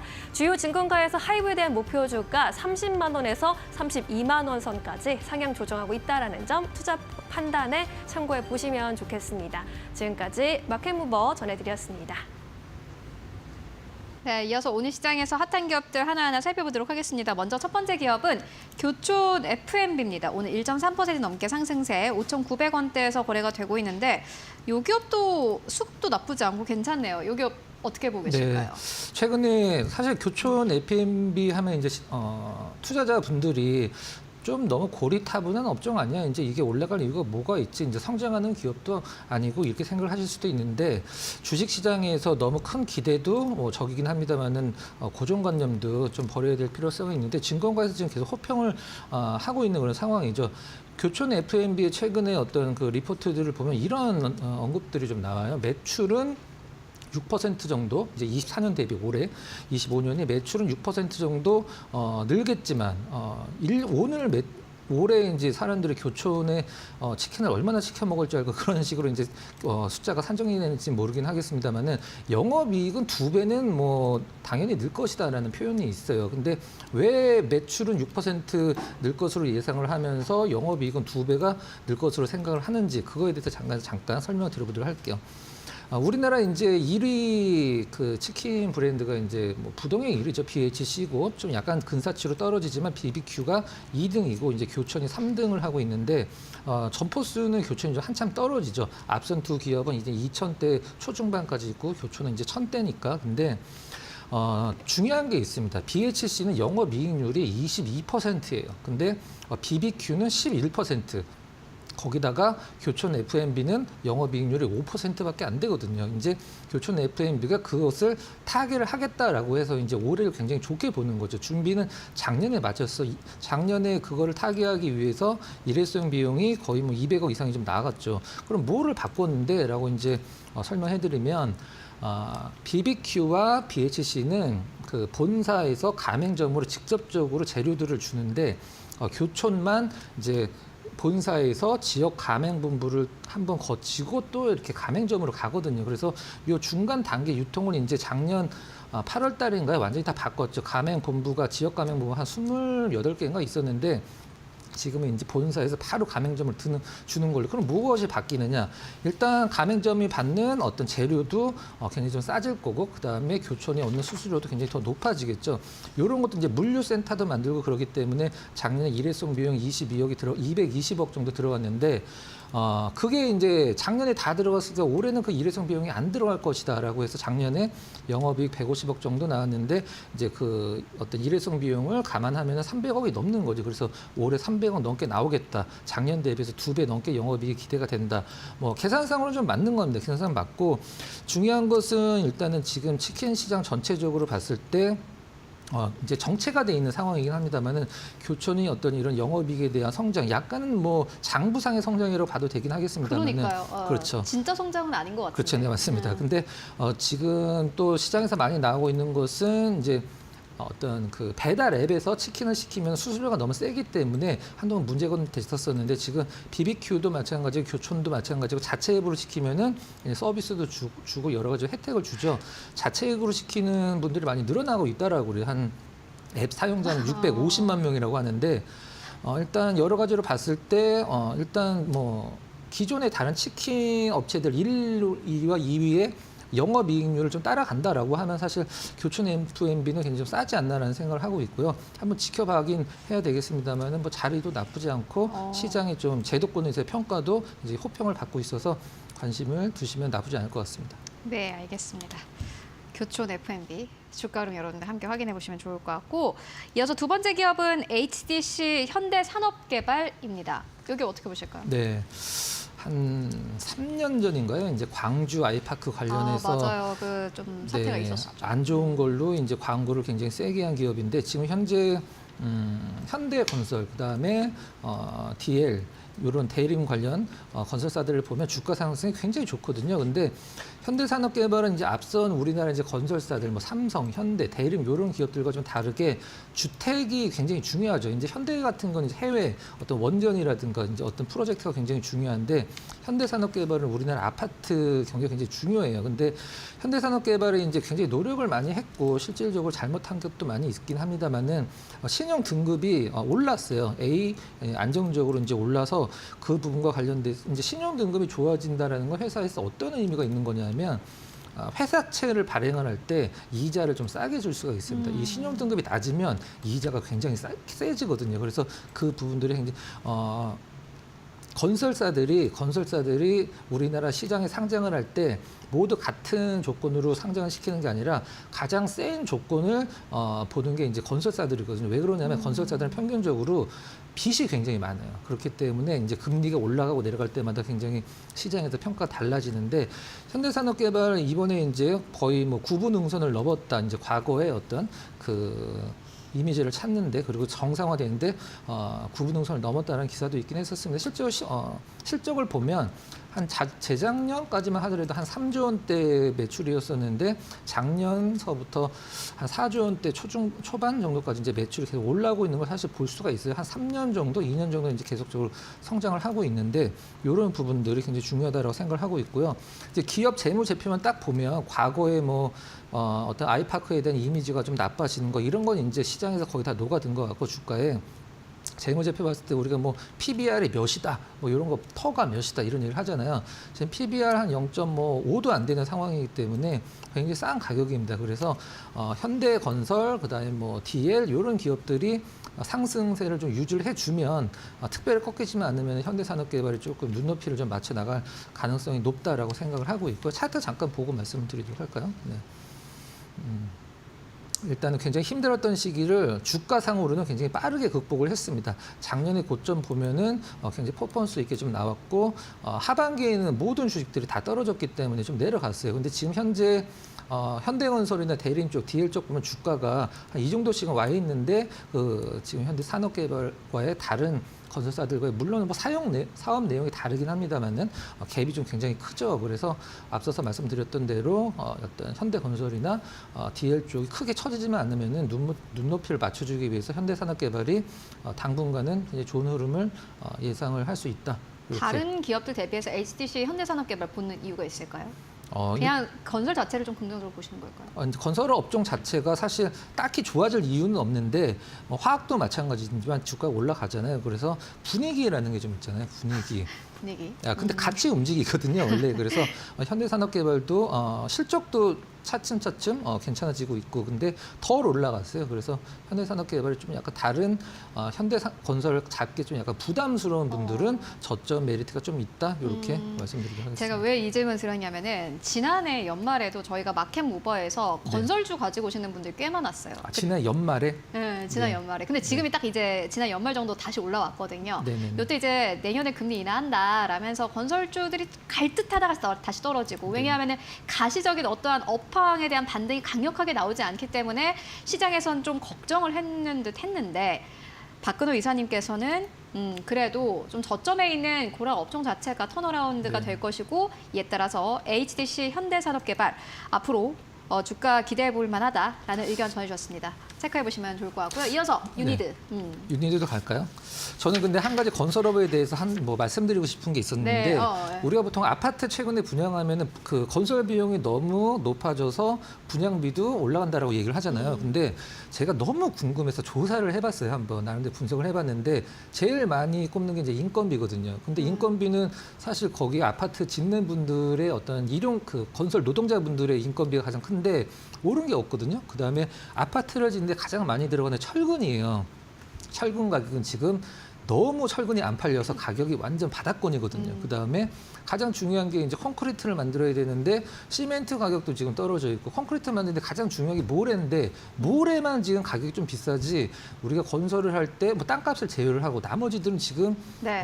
굉장히 싼 가격인데 건설 비용이 왜 비싸다고 하는지 저는 조금 그 부분은 의문이더라고요. 건설 비용 비쌉니다. 네, 비싸죠. 그러면 이제 마지막 유니드 좀 네. 짧게 갈까요, 그러면은? 네, 짧게 가도록 하겠습니다. 네. 두 번째 이제 갖고 온 종목인데요. 제가 왜 이 종목을 이제 집중을 하는지 간단하게 좀 브리핑 드리고 마치도록 하겠습니다. 우리가 보통 초록색 창이라고 하는 데다가 염화칼륨 가격이라고 치면 중국 사이트가 하나 나올 거예요. 근데 그 염화칼륨이라는 가격이 지금 얼마나 올라가고 있는지 여러분들이 한번 체크를 해보시면 될 것 같은데, 염화칼륨이 올라가면은 유니드가 왜 수혜를 입나? 유니드는 이제 염화칼륨을 수입을 해서 그거를 수산화칼륨이나 탄산칼륨으로 만드는 기업이에요. 근데 세계적으로 이제 거의 탑티어에 해당하는 기업이기 때문에 우리가 보통 가격 전가력이라는 게 있습니다. 가격 전가력. 내가 비싸게 사와서 그걸로 비싸게 물건을 만들면 더 비싸게 파는, 가격은 내가 정한다. 한마디로 가격 전가력을 갖고 있는 기업이기 때문에 우리가 원유 가격이 비싸지면은 이제 정유사들이 올라가는 것과 똑같은 거죠. 보통 뭐 레깅까지는 안 가더라도 최근에 이제 염화칼륨을 주로 생산한 국가가 벨라루스, 러시아, 캐나다 이런 국가들인데, 벨라루스랑 러시아는 염화칼륨 감산하겠다라고 공언을 했고, 캐나다는 또 미국 쪽에서 관세를 25% 맞으면 또 염화칼륨 가격 또 올라가겠죠. 그렇기 때문에 염화칼륨 가격이 올라가면 올라갈수록 유니드는 매출과 영업이익이 그냥 가만히 앉아만 있어도 올라간다. 그리고 중국의 이제 이창 지역에 수산화칼륨 공장 가동하기 시작했죠. 작년 말에 처음 이제 9만 톤으로 시작을 해서 일단 50만 톤까지 어떤 캐파를 늘린다라는 것도 굉장히 좀 큰 호재라고 이제 볼 수 있겠습니다. 이렇게 정리를 하고, 네. 주가도 이제 바닥권이기 때문에 가격도 뭐 전혀 부담이 없죠. 네. 알겠습니다. 유니드까지 만나보고 왔습니다. 지금까지 박근호 이사와 함께 이야기 나눠봤습니다. 말씀 고맙습니다.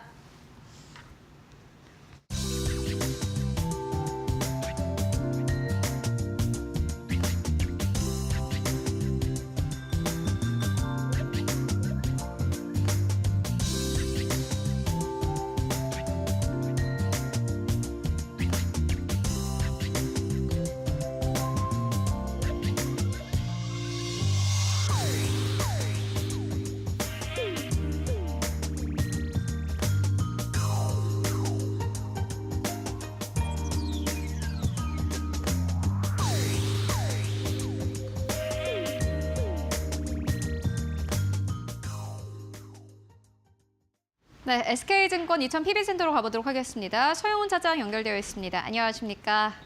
네, 안녕하세요. 네, 차장님 오늘 시장 마감 상황 어떻게 보고 계십니까? 네, 오늘 장 출발에 있어서는 상당히 좀 흔들리는 모습들도 좀 보였습니다만, 장 후반으로 갈수록 좀 낙폭을 좀 줄이고 오히려 좀 상승 전환하는 모습들이 좀 이어지면서 상승 마감을 해 주었습니다. 물론 지금 뭐 업종별의 흐름들을 보면 그동안에 움직였던 종목의 상승 연속성이 나왔다라기보다는 다른 업종별로 좀 옮겨가는 모습들을 좀 보이면서 지속되는 모습들이 나타나주고 있다라고 볼 수 있겠고요. 오늘 수급적인 특징을 본다라면 외국인들이 현물 시장에서와 선물 시장의 매도, 양매도가 이어졌던 모습이었지만 오후장 들어서 선물 시장에서의 매수 전환이 이루어지면서 낙폭을 좀 줄이는 모습들이 나타나줬습니다.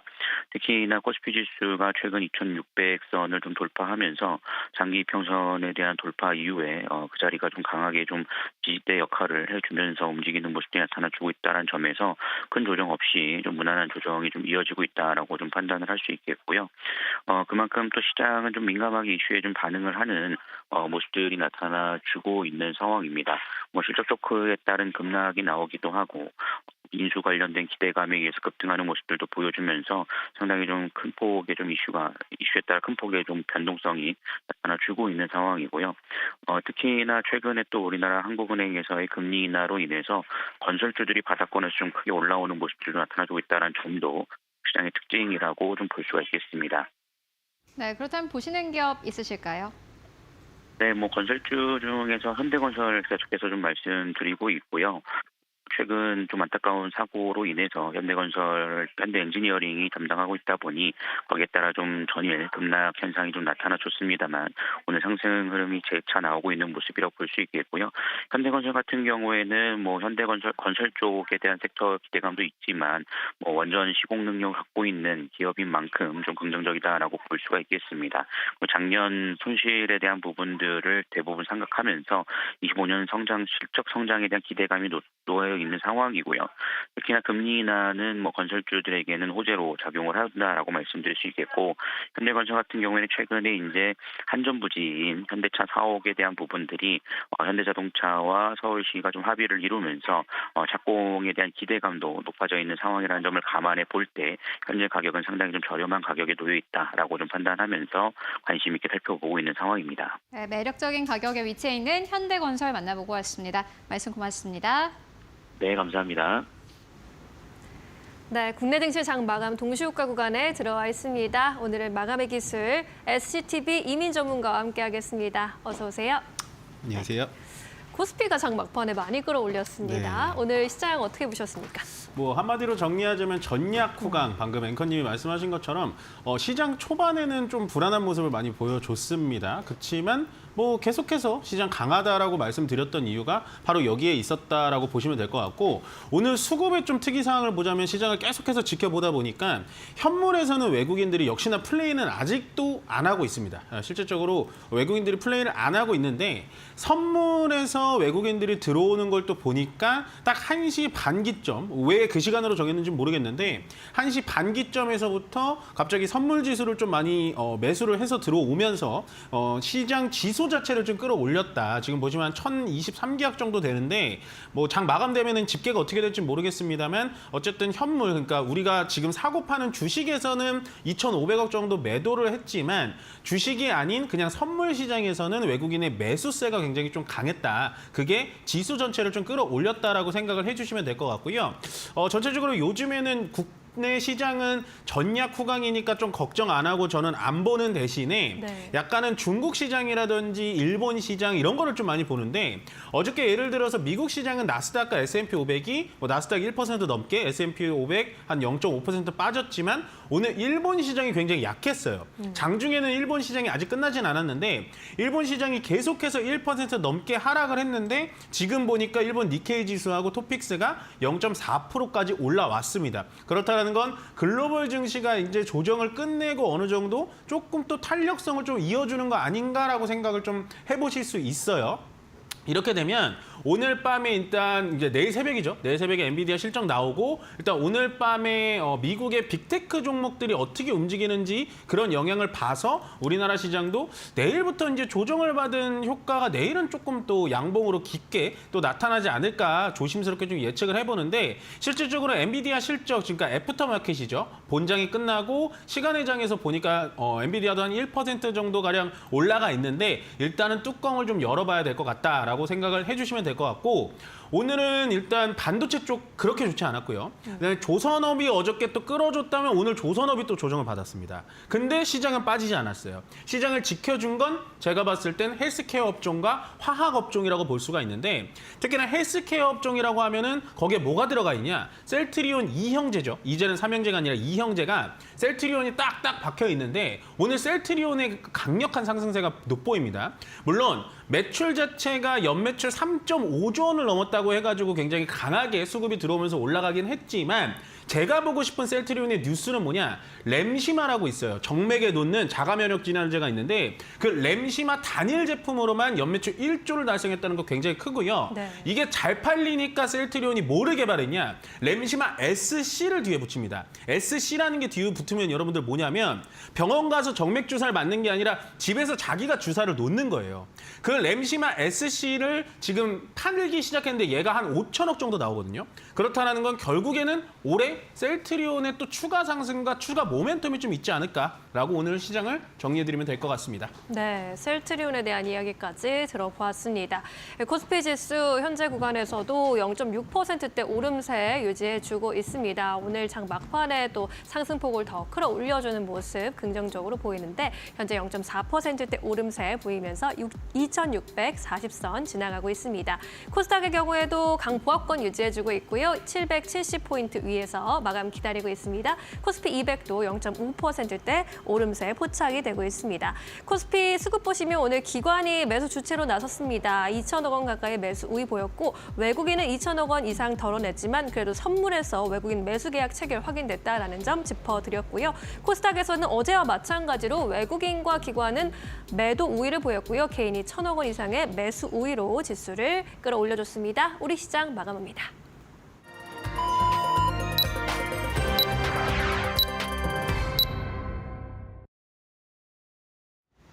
네, 2월 26일 수요일장 모두 다 마무리가 됐습니다. 여러분들 오늘도 고생 많으셨습니다.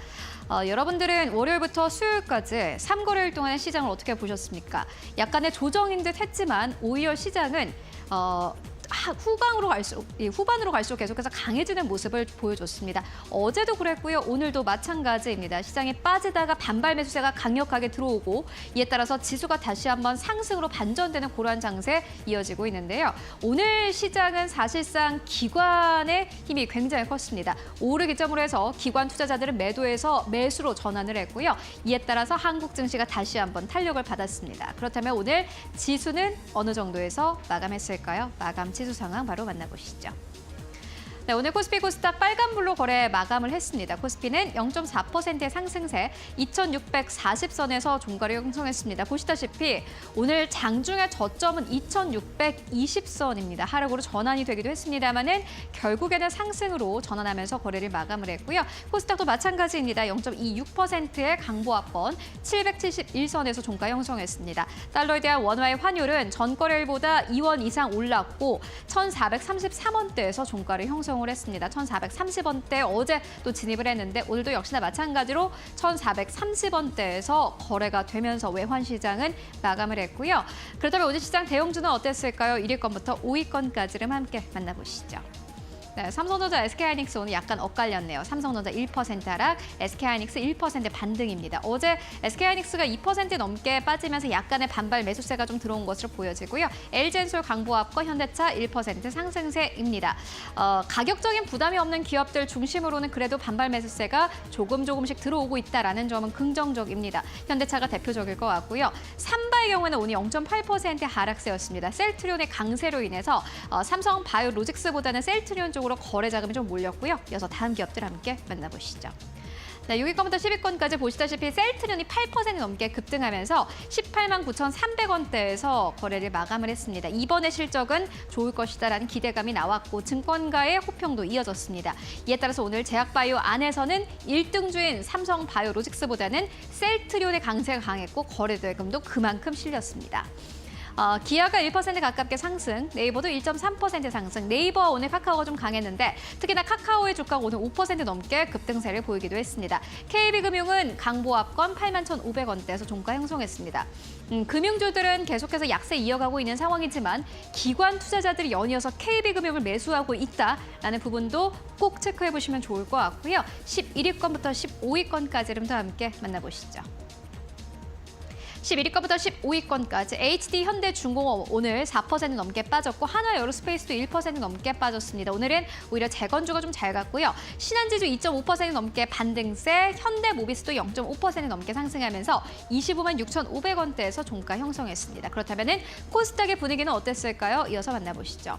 오늘 코스닥의 분위기는요. 어제 빠졌던 것을 모두 다 올려내는 장이었습니다. 보시다시피 에코프로 비엠과 에코프로가 나란히 4% 넘게 강세 탄력을 보였고요.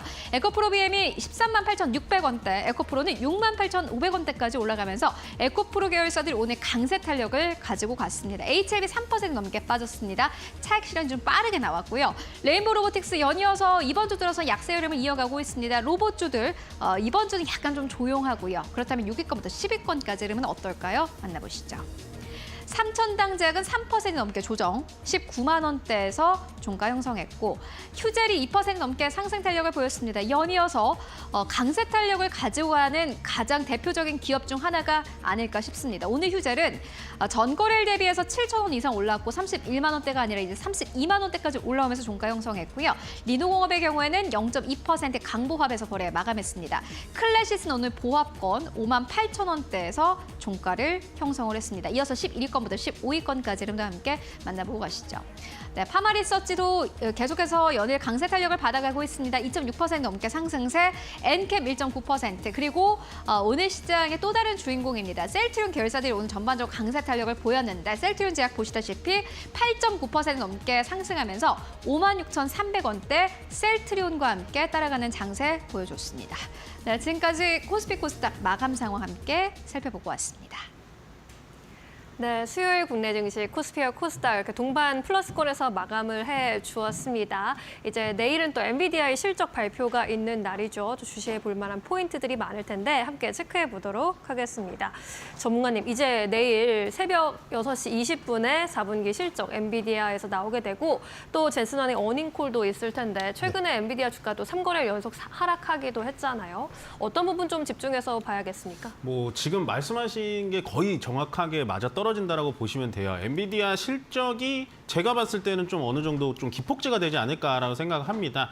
뭐 현재 차트상으로 보시더라도 엔비디아가 지금 하락폭의 갭은 다 메꾸는 상태거든요. 그만큼 주가 자체는 엔비디아가 떨어질 만큼 많이 떨어졌다라고 판단이 되고, 다만 엔비디아에 대해서 좀 걱정되는 부분이 뭐냐면 일단 엔비디아 실적은 잘 나올 것 같아요. 잘 나올 것 같은데 주가가 그만큼 올라가 주냐 안 주냐가 상당히 좀 고민이라는 겁니다. 쉽게 말해서 계속해서 전교 1등하고 전국 수석하고 이랬던 엔비디아가 이번에 딥시크의 영향, 그다음에 마이크로소프트의 데이터 센터 취소의 영향, 뭐 양자 컴퓨팅의 영향, 뭐 이런 것 때문에 약간 실적이 우리가 예상했던 것보다 그래도 좋은데 덜 나온다라고 하면 내일 또 주가가 빠질 수가 있거든요. 그래서 엔비디아의 일단 실적 발표가 우리나라 시장에 더할 나위 없이 정말로 중요하다라는 부분 체크를 꼭 하셔야 될 것 같고, 엔비디아에 이어서 어떤 걸 봐야 되냐. 현재 엔비디아도 조정을 받아주면서 같이 조정을 받는 게 예전발로 M7입니다. 기술주들이 지금 빅테크들이 다 떨어지니까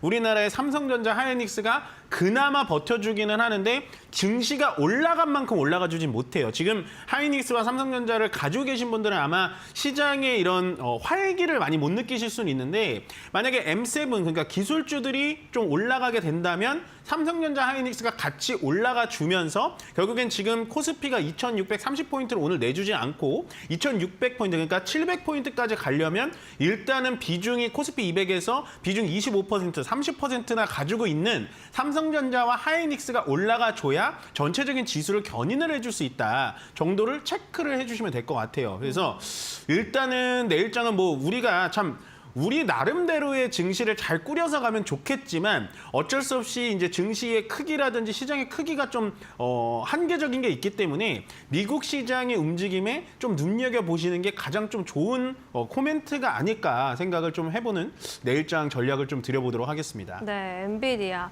워낙에 전교 1등에 대한 기대치가 높다 보니까 실적이 잘 나온다 하더라도 또 주가에 반영되지 않는 경우가 있었지 않습니까? 이번에도 그런 부분은 좀 우리가 개장 전에 힌트로 삼아보면 좋겠다라는 조언 들어봤습니다. 그렇다면 이제 내일장 시초가 공략주로 넘어가 보도록 하겠습니다. 시초가 공략주 본다면 좀 이러한 영향을 좀 받지 않을 부분을 봐야 할지 어떤 부분 좀 보고 계실까요? 어떤 종목 함께 볼까요? 오늘 미리 알고 오신 것 같이 잘 아시는데 맞아요. 네. 이게 그렇게 지금 기술주 쪽은 웬만해서는 좀 안 보고 이게 조금 소외돼 있던 애들로 좀 가시는 게 좋을 것 같아요. 요즘 얘기 드렸던 관세에 치우치지 않는 종목들. 이 트럼프 대통령 한마디 한마디 때문에 아침에 시장이 막 흔들리거든요. 그래서 지금 결과론적으로 봤을 땐 금요일, 월요일, 화요일, 수요일, 오늘까지 시장은 썩 좋지는 않았어요. 근데 전체적으로 다 전약 후강의 시장이었습니다. 이 말인즉슨 뭐냐면 심리적으로 미국이 빠지다 보니까 아침 시장이 열리기도 전에 겁먹으면서 시장에 들어오는 거예요. 이게 지금 현재 우리의 트라우마 아니면 트라우마라고 할 수가 있는데 그렇기 때문에 좀 편안한 선택지로 어저께 게임 테마를 드렸다면 오늘은 약간 영상 콘텐츠 쪽을 보시는 게 훨씬 더 낫지 않을까 생각을 좀 해보고 종목은 이제 CJ ENM입니다. CJ ENM이 보시면은 거의 3년간 바닥에서 올라가지를 못했습니다. 근데 CJ ENM은 우리가 조금 살펴보면요. 음악, 그다음에 콘텐츠, OTT까지 하고 있는 종합 엔터테인먼트예요. 근데 약간은 SM이나 하이브처럼 가수를 키워내는 그런 엔터테인먼트 사라기보다는 여러분들에게 영상과 드라마와 콘텐츠를 제공해주는 그런 엔터테인먼트 사라고 볼 수가 있는데 실질적으로 2년, 한 거의 3년이죠. 거의 3년 동안 CJ ENM이 주가가 정말로 원래는 10만 원까지 넘게 갔던 종목인데 밑으로 떨어져가지고 올라가지 못한 이유가 거의 3가지로 좀 찝을 수가 있습니다. 첫 번째는 이 CJ ENM이 운영하고 있었던 OTT 티빙이라는 게 있어요. 그게 인기가 별로 없습니다. 네. 그래서 CJ ENM 중에 아픈 손가락이었어요. 계속 적자를 내다 보니까 이게 이제 CJ ENM이 계속해서 주가를 좀 끌어내린 좀 이유가 됐고 더군다나 넷플릭스라든지 쿠팡 플레이가 워낙에 세다 보니까 밑으로 좀 내려올 수밖에 없었고 그 다음에 이제 글로벌 경기 둔화입니다. 이 말인즉슨 뭐냐면 글로벌 경기가 안 좋다 보니까 금리가 올라갔죠. 네, 금리가 올라가다 보니까 돈 많은 광고주님들이 은행에다가 빚을 내가지고 광고를 내지를 못하는 거예요. 금리가 너무 높다 보니까. 그러면 CJ ENM이 방송권을 따내고 방청권을 따냈는데 거기에 광고를 붙여야 되는데 광고를 붙이지 못했다는 게 아마도 2년간의 주가를 좀 떨어뜨린 이유가 되지 않을까 싶고 마지막 3번째는 이 킬러 모먼텀, 그러니까 옛날 말로 정말 드라마 좋은 거 많이 만들었잖아요, CJ ENM이. 그러니까 스튜디오 드래곤에서 나온 드라마들. 그런 드라마들이 점점 그 제작 편수가 줄어들고 제작 비용이 많아지면서 많이 킬러 콘텐츠가 없어졌다는 거죠. 그게 CJ ENM의 3가지 주가를 좀 내려가게 만들었던 모멘텀이지 않았나라고 싶고요. 그럼 CJ ENM을 도대체 오늘 왜 선정을 했냐? 그렇게 하신다면 일단은 티빙부터 좀 찝어보죠. 네. 티빙이 SK스퀘어의 웨이브랑 합병을 했습니다. 결국엔 50대 50 지분으로 합병을 했는데 그거를 합병을 해서 국내에서는 OTT에서는 어쨌든 CJ ENM이 독보적인 역할을 할 수가 있는 거죠. 물론 지금 넷플릭스라는 좀 비교는 안 되는데 이 티빙이라든지 웨이브가 뭘 하냐면 올해 그러니까 24년도에 보면은 KBO 중계권을 따냈어요. 그래서 효과가 많이 커져서 결국에는 티빙 쪽에서 좀 적자폭을 좀 많이 축소하고 돈을 많이 벌어오고 있고 그 다음에 이제 제일 중요한 건 피프스 시즌이라는 게 있어요. 이게 이제 CJ ENM의 미국에 있는 스튜디오 회사를 인수를 했습니다. 요거를 21년부터 인수를 했는데 실질적으로 피프스 시즌이라고 하면 여러분들 잘 모르시겠지만 영화 라라랜드 아시죠? 네. 거기에 기획 참여자입니다. 근데 여기도 계속해서 적자를 냈는데 이제부터는 그 미국 스튜디오에서 제작비도 좀 떨어지다 보니까 거기서 만들어가지고 수출을 할 수 있게 만들었어요. 원래는 우리가 외화산이라고 해서 외국 드라마, 외국 영화 이런 것들 수입을 많이 했는데 이제는 CJ ENM의 피프스 시즌이라는 게 당당히 딱 서가지고 우리가 외국에다가 수출을 할 수 있는 그런 포지셔닝이 바뀌었다 정도를 체크를 해주시면 될 것 같고 마지막으로 가장 좋은 드라마는 재밌어야 되잖아요. 재밌는 드라마를 가장 잘 만드는 업체는 저는 스튜디오 드래곤이라고밖에는 말씀 못 드릴 것 같아요. 왜냐하면 계속해서 정말 흥행작들이 많았거든요. 그 스튜디오 드래곤이 일단은 이제 금리 우리나라 어저께도 낮췄지만 고금리가 끝나고 결국에는 광고주들이 들어오고 거기다가 금리가 내려가면 인건비 부분에 대해서도 좀 부담이 없고 제작 편수도 좀 늘어나고 전체적인 분위기 자체도 스튜디오 드래곤에 좀 좋은 영향이 좀 지고 있기 때문에 결국에는 CJ ENM이 위쪽으로 좀 올라갈 수 있지 않을까. 그만큼 괜찮은 회사다라고 생각을 해주시면 좋을 것 같습니다. 일단은 좀 차트 그림으로 좀 바꿔보자면요. 네. CJ ENM은 계속해서 떨어졌어요. 아마 어저께 말씀드린 종목하고 좀 비슷하게 계속해서 이렇게 떨어졌는데 이런 종목들을 제가 갖고 오는 이유가 뭐냐. 떨어졌다가 이제 바닥이다라고 판단해내는 게 바로 요겁니다. 거래량이 한번 쭉 하고 들어왔거든요. 결국에는 누군가가 CJ ENM에 대해서 이제부터 관심을 좀 가져볼 수 있구나. 더군다나 여 밑에 바닥권에서 지금 거래가 들어왔다라는 건 어느 정도 얘도 55,000원 선, 5만 원 선은 바닥이겠구나라고 판단을 하실 수가 있어요. 그래서 CJ ENM은 저는 적극적으로 플레이하셔도 좋을 것 같고요. 일단 CJ ENM이 지금 일단은 목표가는 75,000원 정도로 드리겠습니다. 너무 높은 거 아닌가요? 하는데 여기가 딱 지금 매물대기 때문에 75,000원까지 지켜보시는 게 좋을 것 같고요. CJ ENM이 만약에 떨어진다, 손절가까지 좀 드리자면 56,000원 정도로 손절가 드릴 테니까요. 75,000원에서 56,000원 정도 사이에서 CJ ENM을 충분히 매수하실 수 있으리라 보여집니다. 네, 오늘은 CJ ENM에 대한 이야기 해주셨습니다. 아픈 손가락인 티빙에서 적자폭이 줄어들고 있고 또 워낙에 뛰어난 제작사인 스튜디오 드래곤을 자회사로 보유하고 있다는 점은 체크해 보셔야 할 것 같고요. 또한 금리 인하 국면에서 수혜주로 광고 수익이 늘어나면서 제작 편수도 함께 늘어날 수 있다는 기대감 가져가봐도 좋겠다라는 의견이었습니다. 목표가 75,000원, 손절가 56,000원도 함께 기억해 보시면 좋겠습니다. 오늘 여기까지 이야기 나눌까요? 고맙습니다. 고맙습니다.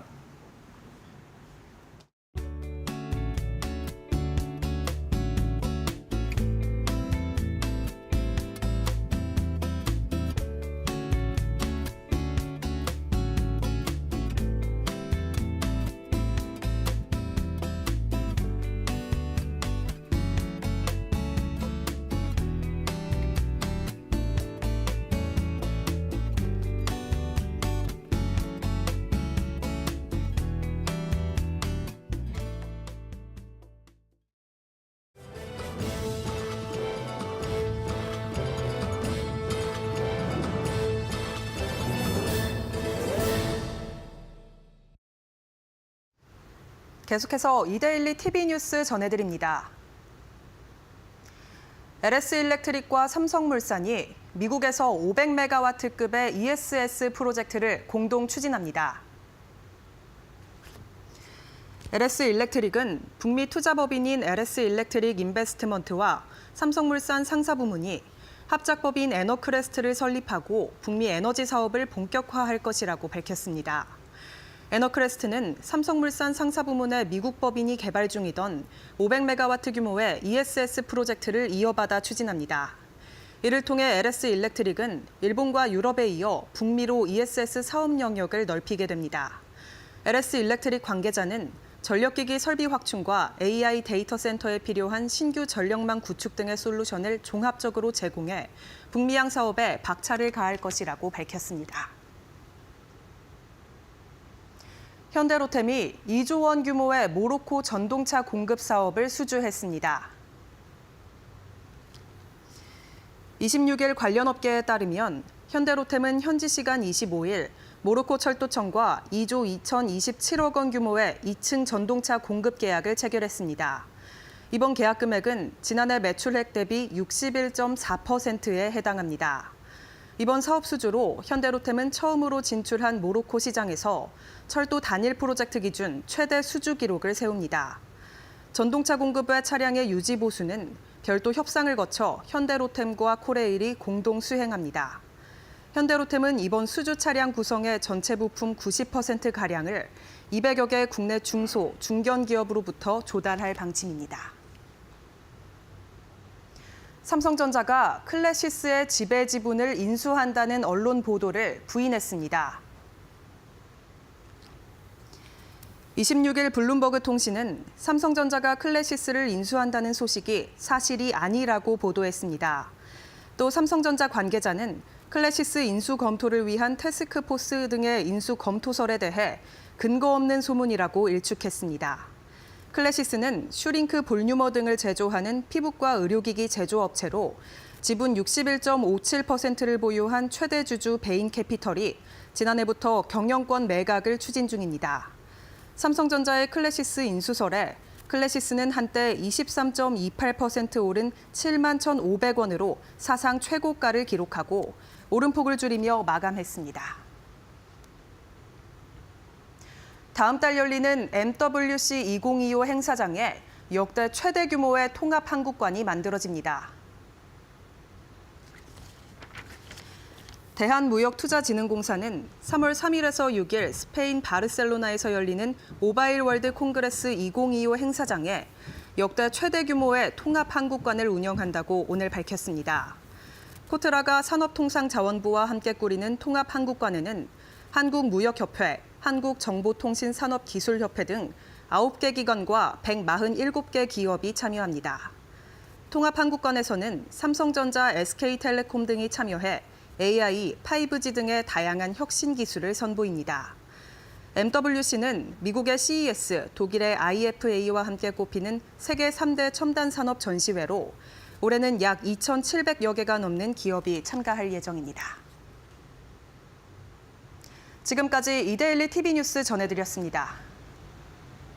네, 오늘 저희가 준비한 소식은 여기까지입니다. 이제 내일 열릴 뉴욕 증시가 마감되고 나면 엔비디아가 드디어 실적을 발표하는데 관련된 영향 내일도 파이널샷에서 전해드리도록 하겠습니다. 네, 또 자세한 내용 잘 정리해서 돌아오도록 하겠습니다. 더 유용한 투자 정보와 함께 내일 오후 2시에 찾아뵙겠습니다. 네, 시청해주신 여러분 모두 고맙습니다.